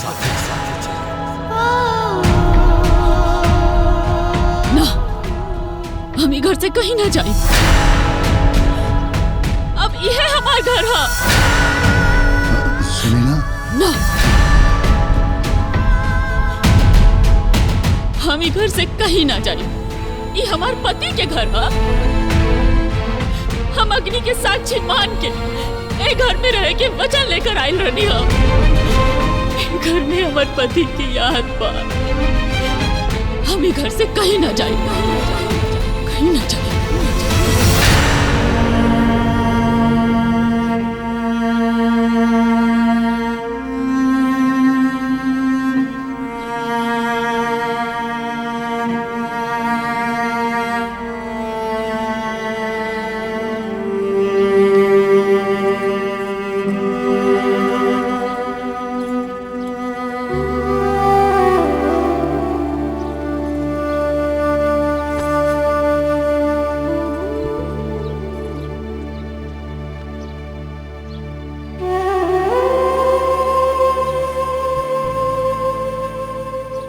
भैया वो हरि राम आ मोहन सुनैना के ससुरारी गई रहलो।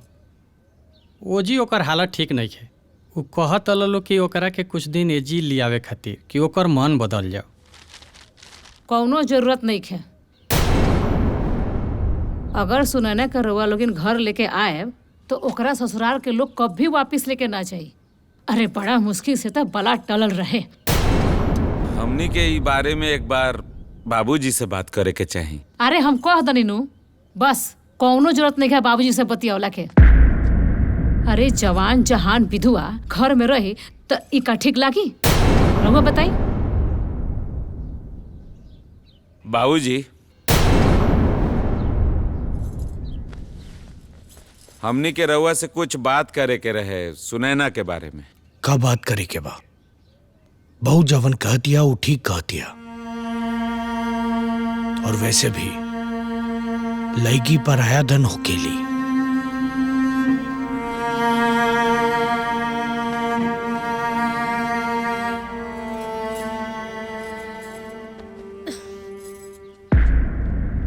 अब तो बाबूजी भी कह देलन रउआ लोग के टेंशन लेला के कोनो जरूरत नहीं है और ना ही सुनैना के घर जाए के बा।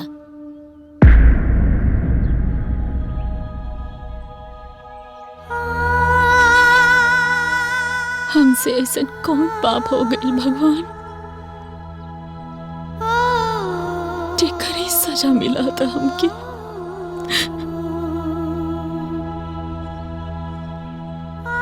कब्बो रउआ से शिकायत ना रहे। पैदा होते ही माई चल गईली।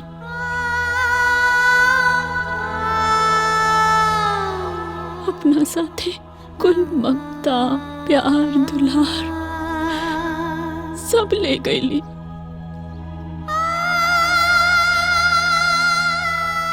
ओकरा बाद भी हम जियत रहनी, कब्बो शिकायत ना कईनी।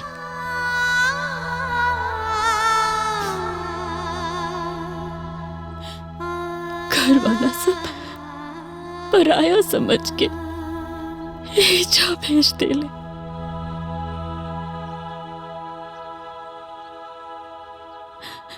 ऐजा के लोग भी हमरा साथे वैसे ही व्यवहार कर रहल बा।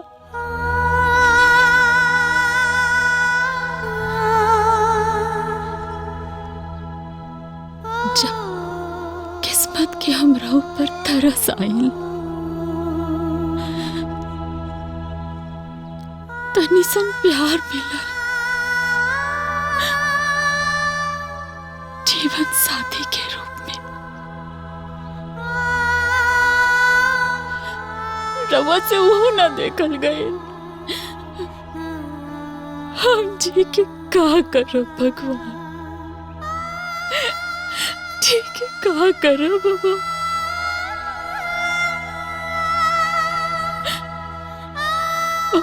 जिए के मन ना करता।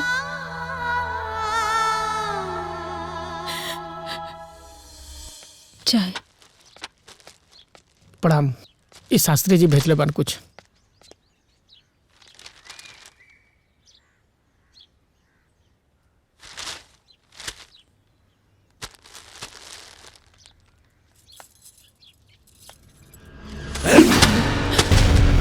हम कोनो भिखारी नहीं। दोनों मौगन से जाके कह दे कि घर में लड़की के भी हक होला और सुनैना अपन हक लेके रही। हमके कुछ ना चाहिए। का कहले हा? हाँ? तोरा से ना हुई तो चल निकल ले यहाँ से। यहाँ हराम के खाए के तोरा नहीं खे। ना तोरा नैहर से कुछ मिलल बा और न तोर मरद जोड़ के गई बा। केहू से कुछ ना कह पाई। का कहले रे? का कहली त? तोरा तो हम कितना बार कहली है कि ते अपन स्पीकर बंद रखा कर, बुझाइल?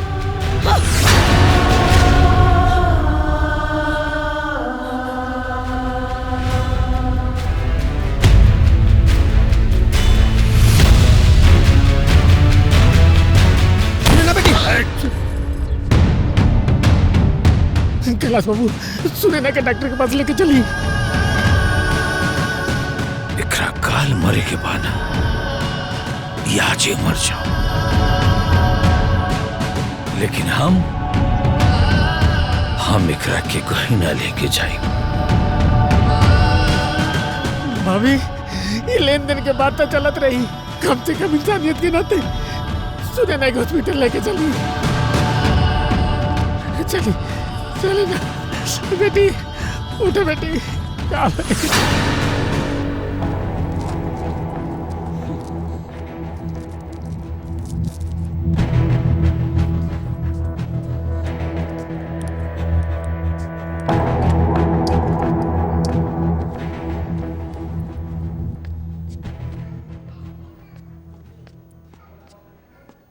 ये आपकी कौन लगती हैं? डॉक्टर साहब बहुरिया हैं हमार। डॉक्टर साहब कोनो चिंता वाली बात तो नहीं खेनो? चिंता करने वाली बात तो है।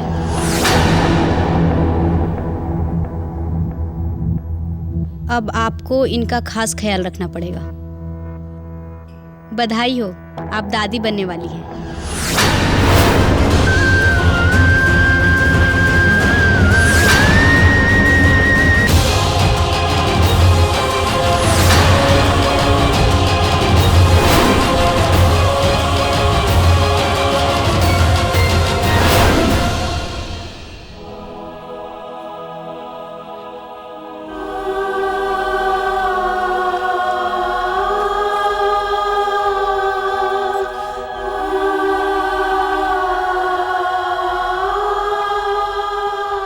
चले बेटी, चलो। माँ जी वो पर्ची हमके दे दी। हरिराम तू लग के लेके घरे चला, हम दवाई लेके आवत नहीं। आवा संभाल के। हाँ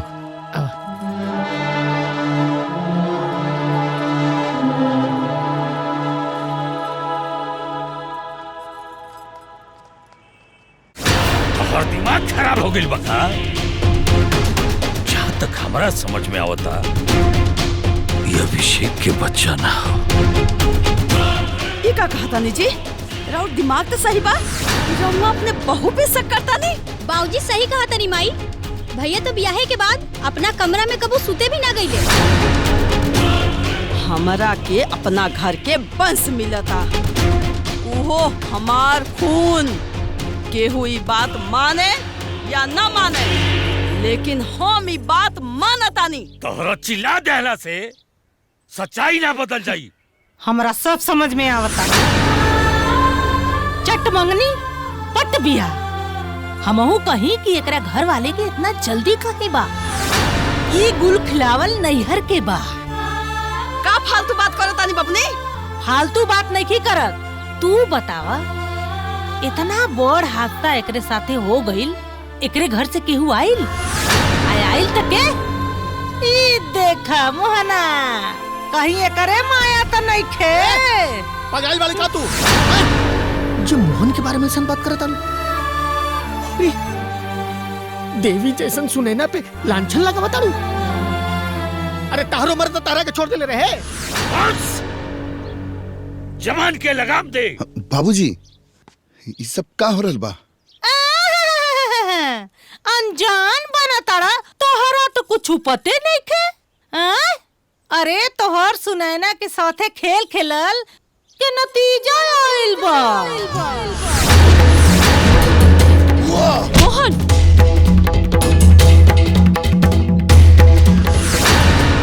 तू भुला गइल बाड़ा, तू हमरे घर में खड़ा बाड़ा। एक बात और, आज के बाद एही जावे की कोनो जरूरत नहीं खे। हमार परिवार हा, हम देख ले। लेकिन सुनैना तू समझा तारू ये लोग का बोल हलवारे? हम समझाता नहीं मोहन। आज ये लोग बोलता, कल के पूरा गांव बोली। इनके तो हम समझा ले, गांव के ना समझा पाए मोहन। जाए जैसे। कैलाश चाचा, ए कैलाश चाचा, प्रणाम प्रणाम। उ कहा कि अभिषेक भैया एगो बीमा करैले रहन, तो एक्सीडेंटल क्लेम ओकरे पूरा 1 करोड़ रुपया आइल बा।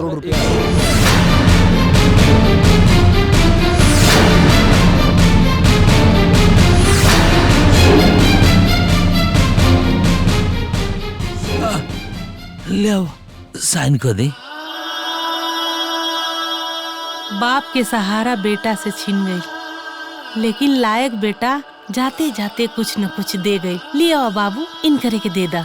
माफ करम बुआ, वो इंकरा नहीं मिल सकत।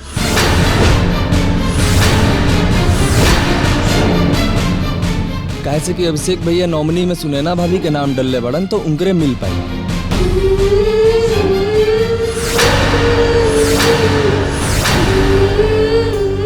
भौजी तनिया पर साइन कर दी।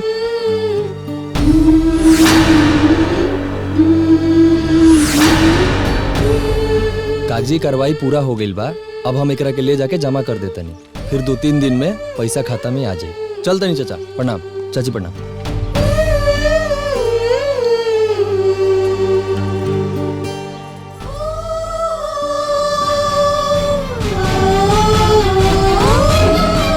कुछ सोचे के पड़ी, लक्ष्मी कैसे आई।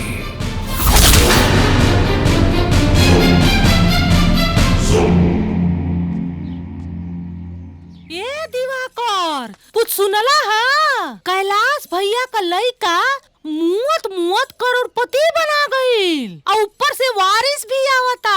सुनैना माई बने वाली बिया। करोड़पति? हाँ। वंश?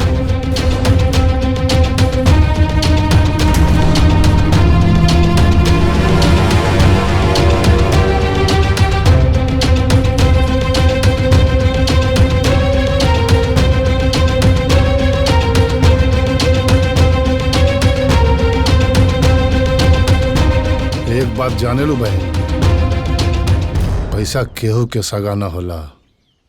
आज तुहार पास बा तो तुहार, कल हमार पास बा तो हमार। अरे पहले पैसा आवे तो दा। इ नोट पर अहिंसावादी गांधी के फोटो जरूर रहेला, लेकिन ओकरा पावे खातिर लोग हिंसा पर भी उतर जाला। ये बात तोरा समझ में ना आई बहन। अभी हम कैलाशवा के सड़क पर लावे के फेरा में बानी और किस्मत ओकरा खातिर महल के रास्ता बना रहल बा। कुछ न कुछ तो कर ही के पड़ी। और तो और ओकर वंश भी आ रहल बा, ओकर भी इंतजाम करे के पड़ी। रउआ ऐसन कुछो ना करब। अरे जाए दही, ओ घर के चिराग जराए वाला आइल बा। चुप! ओकर घर में उजाला करे खातिर हम अपना घर में अंधार कर ली। अरे हम तो निर्वंश बानी, लेकिन ओकरा निर्वंश रहे के पड़ी। हम ओकर वंश के कबहू न बढ़े देव, कौनो कीमत पर ना।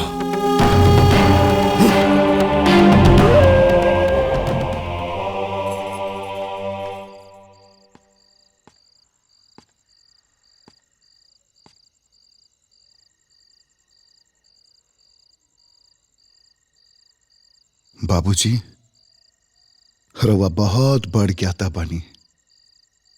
वेद, शास्त्र, धर्म, अधर्म सब के बारे में जानकारी रखे नी, लेकिन ई घर में जौन हो रहल बा ओकरा बारे में कुछो जानकारी नहीं खे। कहल का चाहता रहा, साफ साफ कहा मोहन। हम सुनैना के बारे में बात कर रहल बानी। जौन जिंदगी उई घर में जियत रहे रउआ के सब पता रहे, लेकिन आज जौन जिंदगी उस ससुराल में जी रहल बाड़ी ओकरा बारे में कुछो पता नहीं खे।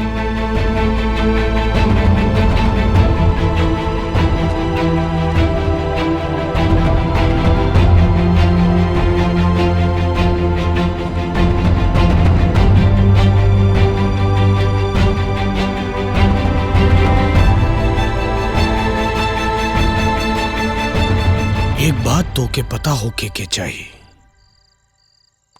कि बेटी पराया धन होके ली।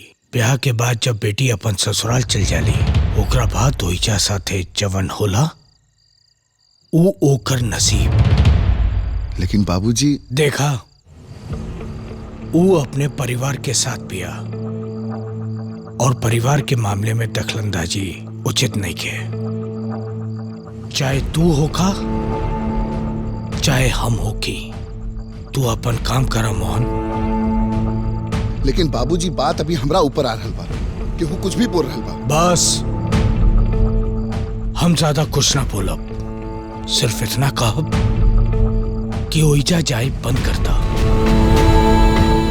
सब ठीक हो जाए।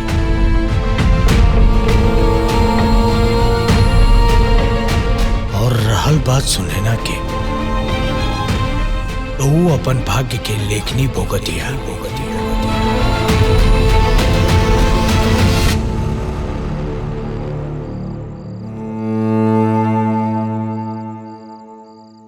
कैसन है ये लोग कि अपना बेटी बहन के धनी को चिंता नहीं खे।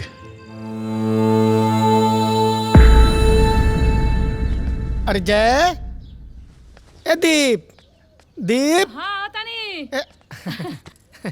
हाइला भौरिया, मिठाई खा मिठाई। अरे हरिराम, ये मिठाई का ना खुशी में?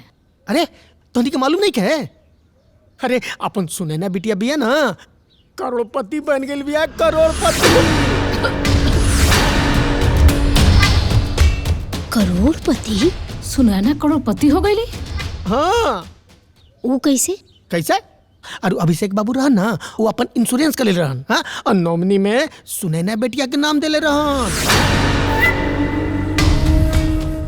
कागज पत्र तो सब बन गई बा, और बहुत जल्दी ही पैसा अकाउंट में आ जाए। का हो? कौना अकाउंट में केकरा पैसा आवत जरा हमरो सुनाओ। आई मिठाई कोना बात के हो? खबरदार जे मिठाई खरी लोगिन। अरे रवा दोनों भाई कैसन बानी जी? अरे बहन पर इतना बड़ विपद पड़ल, और रवा दोनों भाई आज तक वहाँ के दुआरे पर झांके ना गई नी। काहे के भाई बानी लोग? छोड़िए लोग के दीदी, चली रहुआ और हम चल के सुनैना के घर लेके आवल जाओ। हाँ। अरे सब पैसा के मुंह माया बा, सब पैसा के। का मतलब? मतलब ई न जाए कि सुनैना के अकाउंट में पूरे 1 करोड़ रुपया आवे वाला। 1 करोड़? हाँ।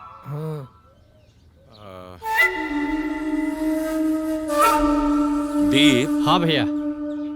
चलो हो, सुनैना के आज ही लेके आवल जाओ। अभिषेक के जीते जी कबो ओकरा के घर में इज्जत तो मिलल ना, पता ना हमार बहन कौना हाल में होई। चला चला लेके आवल जाओ अपन बहन के। एकदम ठीक कहत रहो भैया, आजे चले के आप बाबूजी से पूछ लहल जाओ। हाँ चल पूछ ले। बाबूजी से पूछ ले का मतलब? अरे वो माना कोई थोड़ी ना करी है। देखिए हमनियों के साथे चले सर, बस 2 मिनट में आवता नहीं सर। हाँ रुकिए, हम अरे पैसा और ये पैसा के माया। 1 करोड़।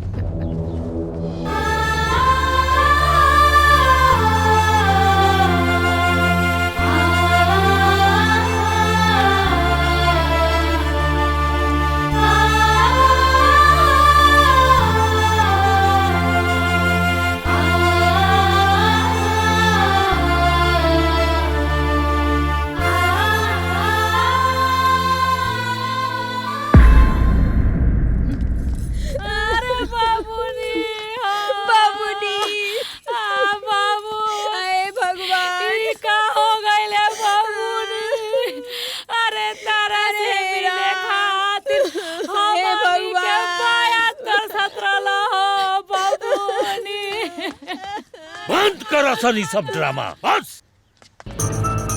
अभी तक तनी के कहाँ रोला सरे? आज ही नौटंकी के लिए का जरूरत बा? रहुआ ऐसे कैसे बात करता नहीं बाबूजी? सुनैना हमार बहन बिया। अच्छा तो अब बहन बिया सुनैना। अरे वो दिने कहाँ रहे बहन, जौने दिने छुच्छे विदाई का दहला लोग। अरे हम सब बुझतानी, सब पैसा के माया बा, पैसा के लालची लोग। जबान संभाल के बात करी। हम अपना बहन के खिलाफ एक शब्द नहीं सुन सकत। कहे ना सुन बेरे, सुने के पड़ी। बड़ा जल्दी रहे अपना माथा के पाप हमरा माथा पर डाले के।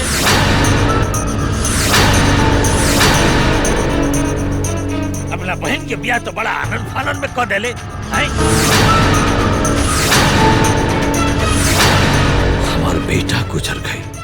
के छुबो ना कैलस, एकरा से भरपूर बातों ना कैलस, और ये पेट से बिया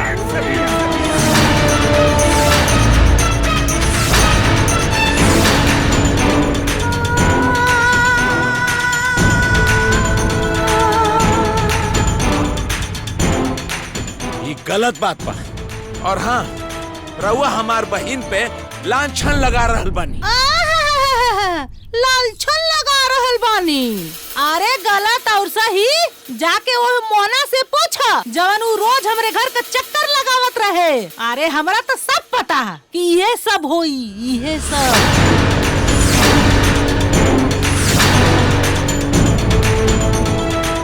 और एगो बात कान खोल के सुन तोरा घर के कचरा तोरा दुआरी पर तब फेंका जब पैसा आई।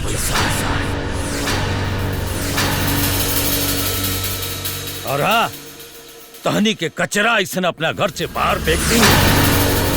एकरा पहले चुपचाप यहाँ से निकल जा। सुन, निकल जा यहाँ से। सुने ना,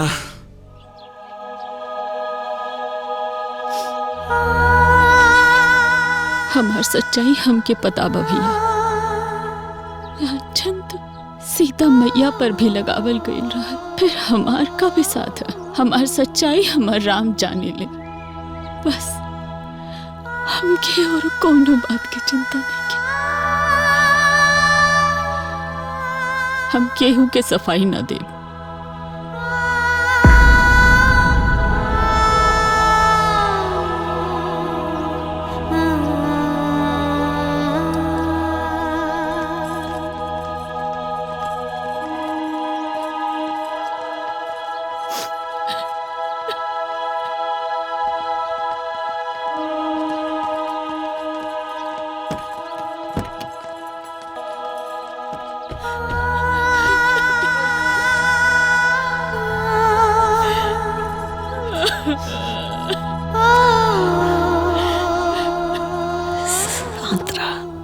उत्सन्न कुल धर्मणा मनुष्याणाम जनार्दनम नरके नियतम वासु भगवती त्यानो शुशुम। अर्थात हे जनार्दन, जिनका कुल धर्म नष्ट हो गया है, बाबूजी, ऐसे ई रउआ केकरा के कुल और धर्म के बारे में समझा रहल बानी? हाँ, एकरा के तो लाज शर्म बाना।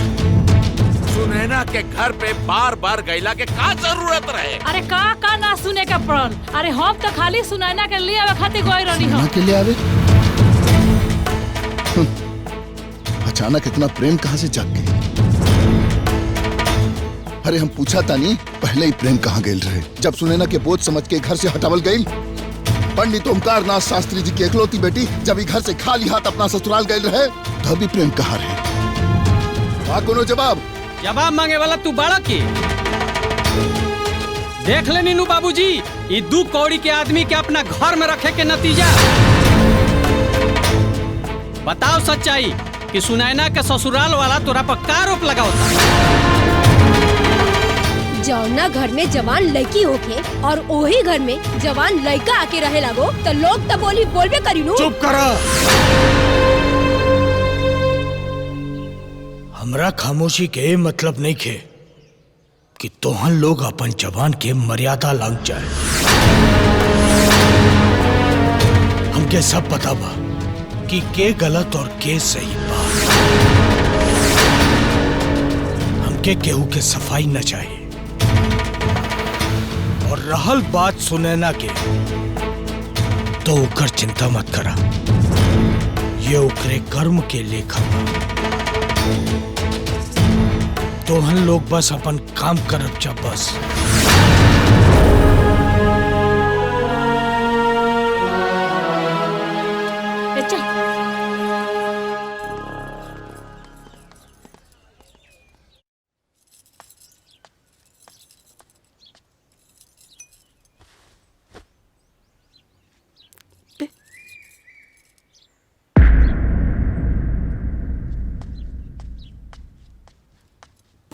पूरा खत्म करा। एगो बात कान खोल के सुन लो। पैसा आइला के बाद एकरा के घर में हम देखे के भी नहीं की चाहत। रउआ कैसन बात करत तानी जी? दिमाग तो ठीक बा। ये हालत में दुल्हन कहवा जाई? एकरा जहाँ जाए के बाद जाओ, चाहे भाड़ में जाओ। कैलाश भैया ल या गईल। अब ये बताई के एकरा कहाँ जाए के बा? कह रे बियाह करावे की कितना दलाली ले रहे? कैलाश बाबू रुआ बड़ आदमी है, कुछो कह सकी ना। हम तो खाली इतना बतावे रही कि सुनैना बेटी के खाता में पूरा पैसा आ गया।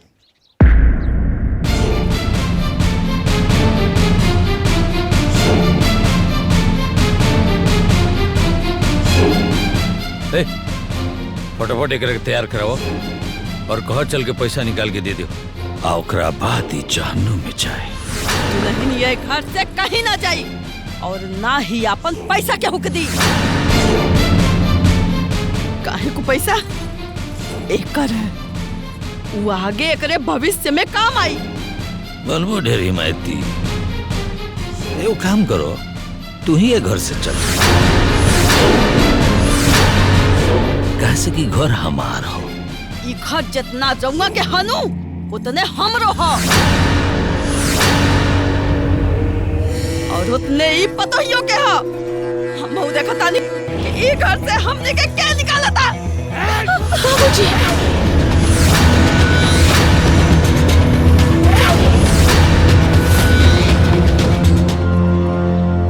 रवा के पैसा चाहिए ना, दे दे। बाकी रवा अम्मा जी के कुछ ना करो। और एक बात, ई घर से हम कहीं ना जाए। रवा के मंजूर बा तब बोली, ना तो हम अम्मा जी के यहाँ से लेके जाता नहीं। बाकी केहू के एको फुटी कौड़ी ना दे। मंजूर बा, लेकिन हमरा 1-1 रुपया चाहिए। मिल जाए।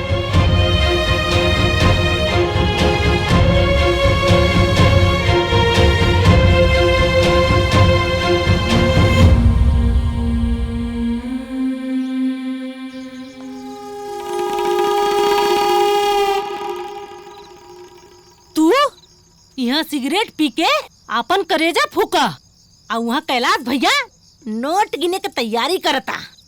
हमके तो बुझाते नहीं खे कि तू चाहत कहाँ पड़ा।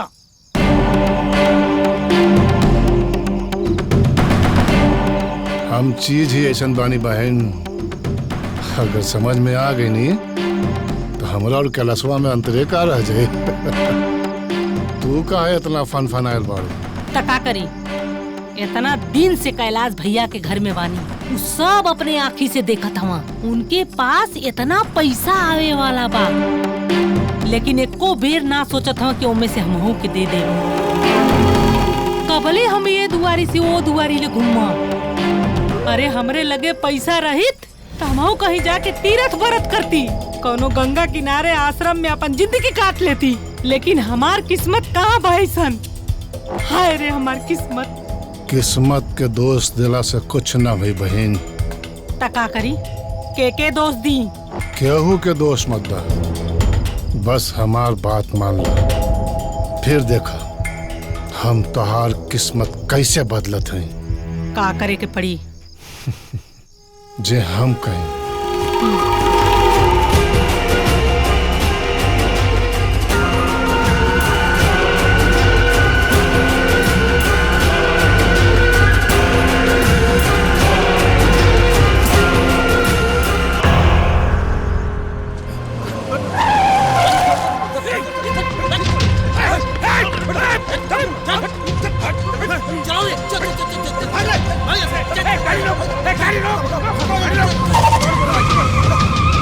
बाबूजी, रउआ अच्छा से जाने नहीं कि राउरी घर आ रउआ हमरा खातिर कितना मायने रखे नी। हर एक केहू कुछ भी बोले हमरा कोनो फर्क न पड़ी, लेकिन रउआ हमरा बारे में गलत सोचे ना तो हमरा फर्क पड़ी। रउआ से बस एक एगो विनती बा कि चली अपना बेटी के जिंदगी बचा ली। आज अगर कुछ न करम ना तू कहीं के ना रही। अरे ओकरा बारे में ना कम से कम ओकर होके वाला बच्चा के बारे में तो सोची। चली बाबूजी, चल के अपना समधी से बात करी। चली ना बाबूजी।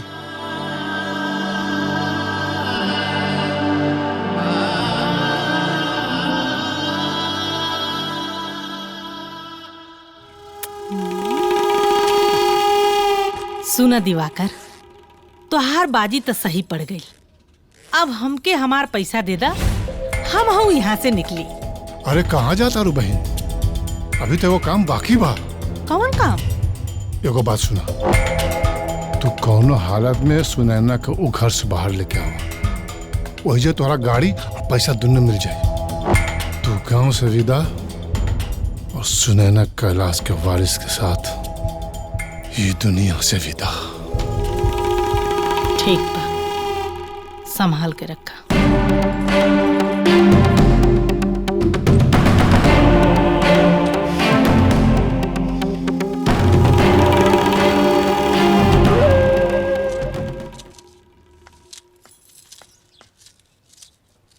अरे ये सुनो ना, तू यहाँ सब्जी काटत हूँ? वहाँ लड़ाई हो गई बा भैया में या मोहना में। अब का होई दादा?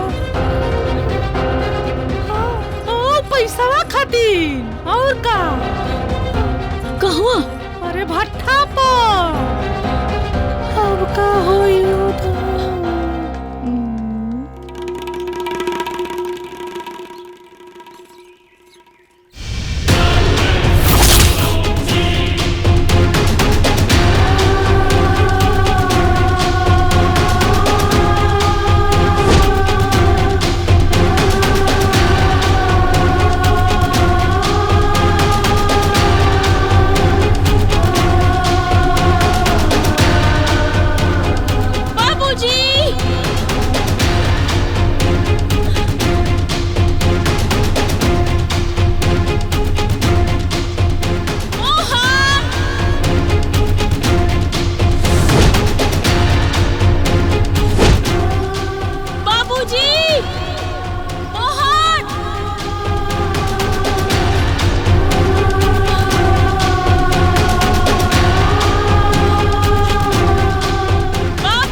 एकरा कहल जाला असल के साथ सूद के वसूली।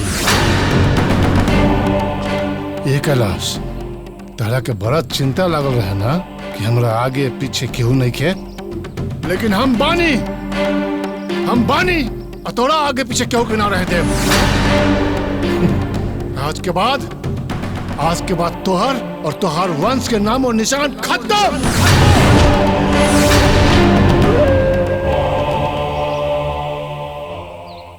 हम जानत रहने की ते हराम खोर हईस, लेकिन ते इतना बड़ा नीच हईस ये हमरा पता ना रहे।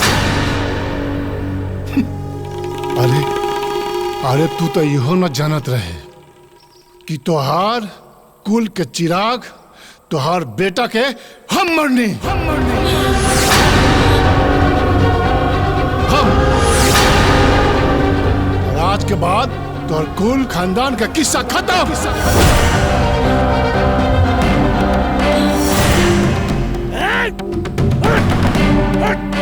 खोल के देख हरामखोर, हाथ खोल।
कैसे आ गई? बाबूजी, बुआ जी कहले रहली कि एजा रउआ और मोहन के बीच में लड़ाई होता। अरे समझी जी, ते जाना थाली में खाता रे, वही थाली में चेत करता रे। गलती हो गई, हमके माफ कर दा, माफ कर दा भैया। भाऊजी, दुल्हन माफ कर दा, बहुत बड़ी गलती हो गई। हम पैसा के लालच में अंधी हो गई।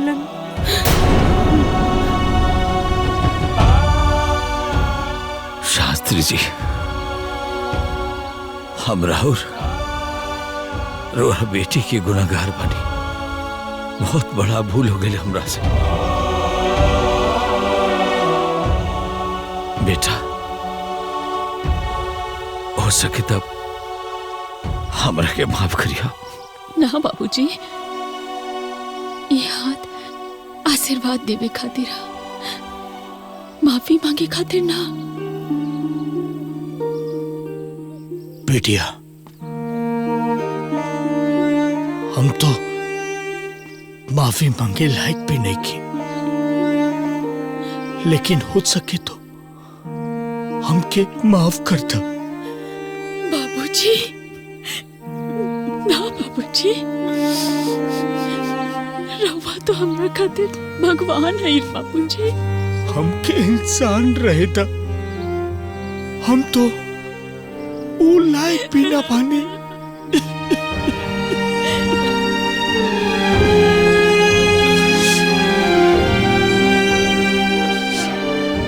हम तोरे संग बहुत अन्याय कैली। अरे बाप बेटी का रिश्ता सबसे बड़ा रिश्ता होला, और हम ओकर से समझे के भूल कैली बेटिया। बाबूजी, हमके माफ करना बेटिया। शास्त्री जी, सुने ना, सुने ना, ये सुने ना। बाबूजी, चुप ना, समझिए, हमार बेटी हमार अभिमान है, ओकरा में दाग ना हो सकेला।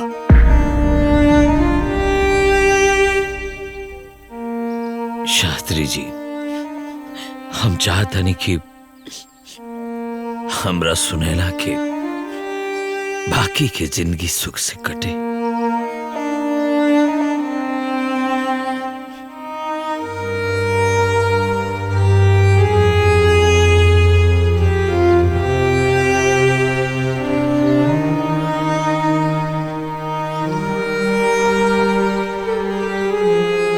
मोहन बाबू, हमरा सुनैना के कारवा सहारा बने।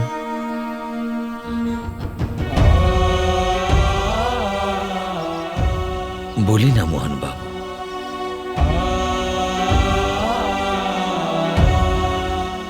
बाबूजी, हम एगो दोस्त के नाते मोहन की बहुत इज्जत करेनी, बाकी कबो मोहन की वो नजर से ना देखनी है।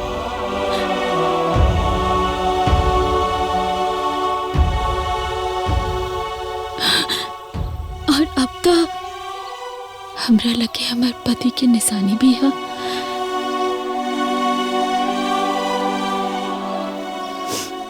बाबूजी, हम वही घर में रहब जहाँ हमके पति के प्यार और सास के दुलार मिलल है।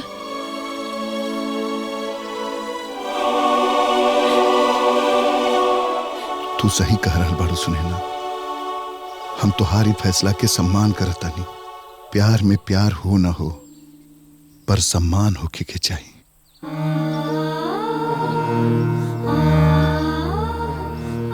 वाह मोहन बाबू, वाह।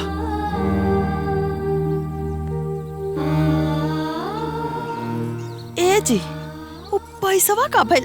अरे भाग में कोई पैसावा, हमरा बहु मिल गई।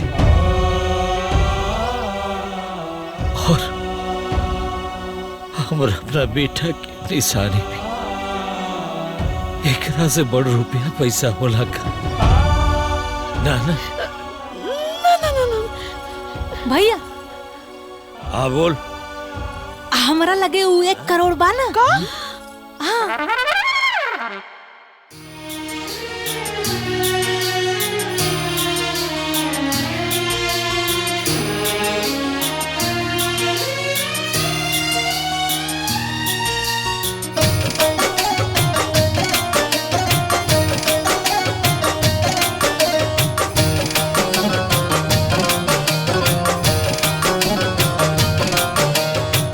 केहू नहीं बुझेला समैया के खेला, केहू नहीं बुझेला समैया के खेला।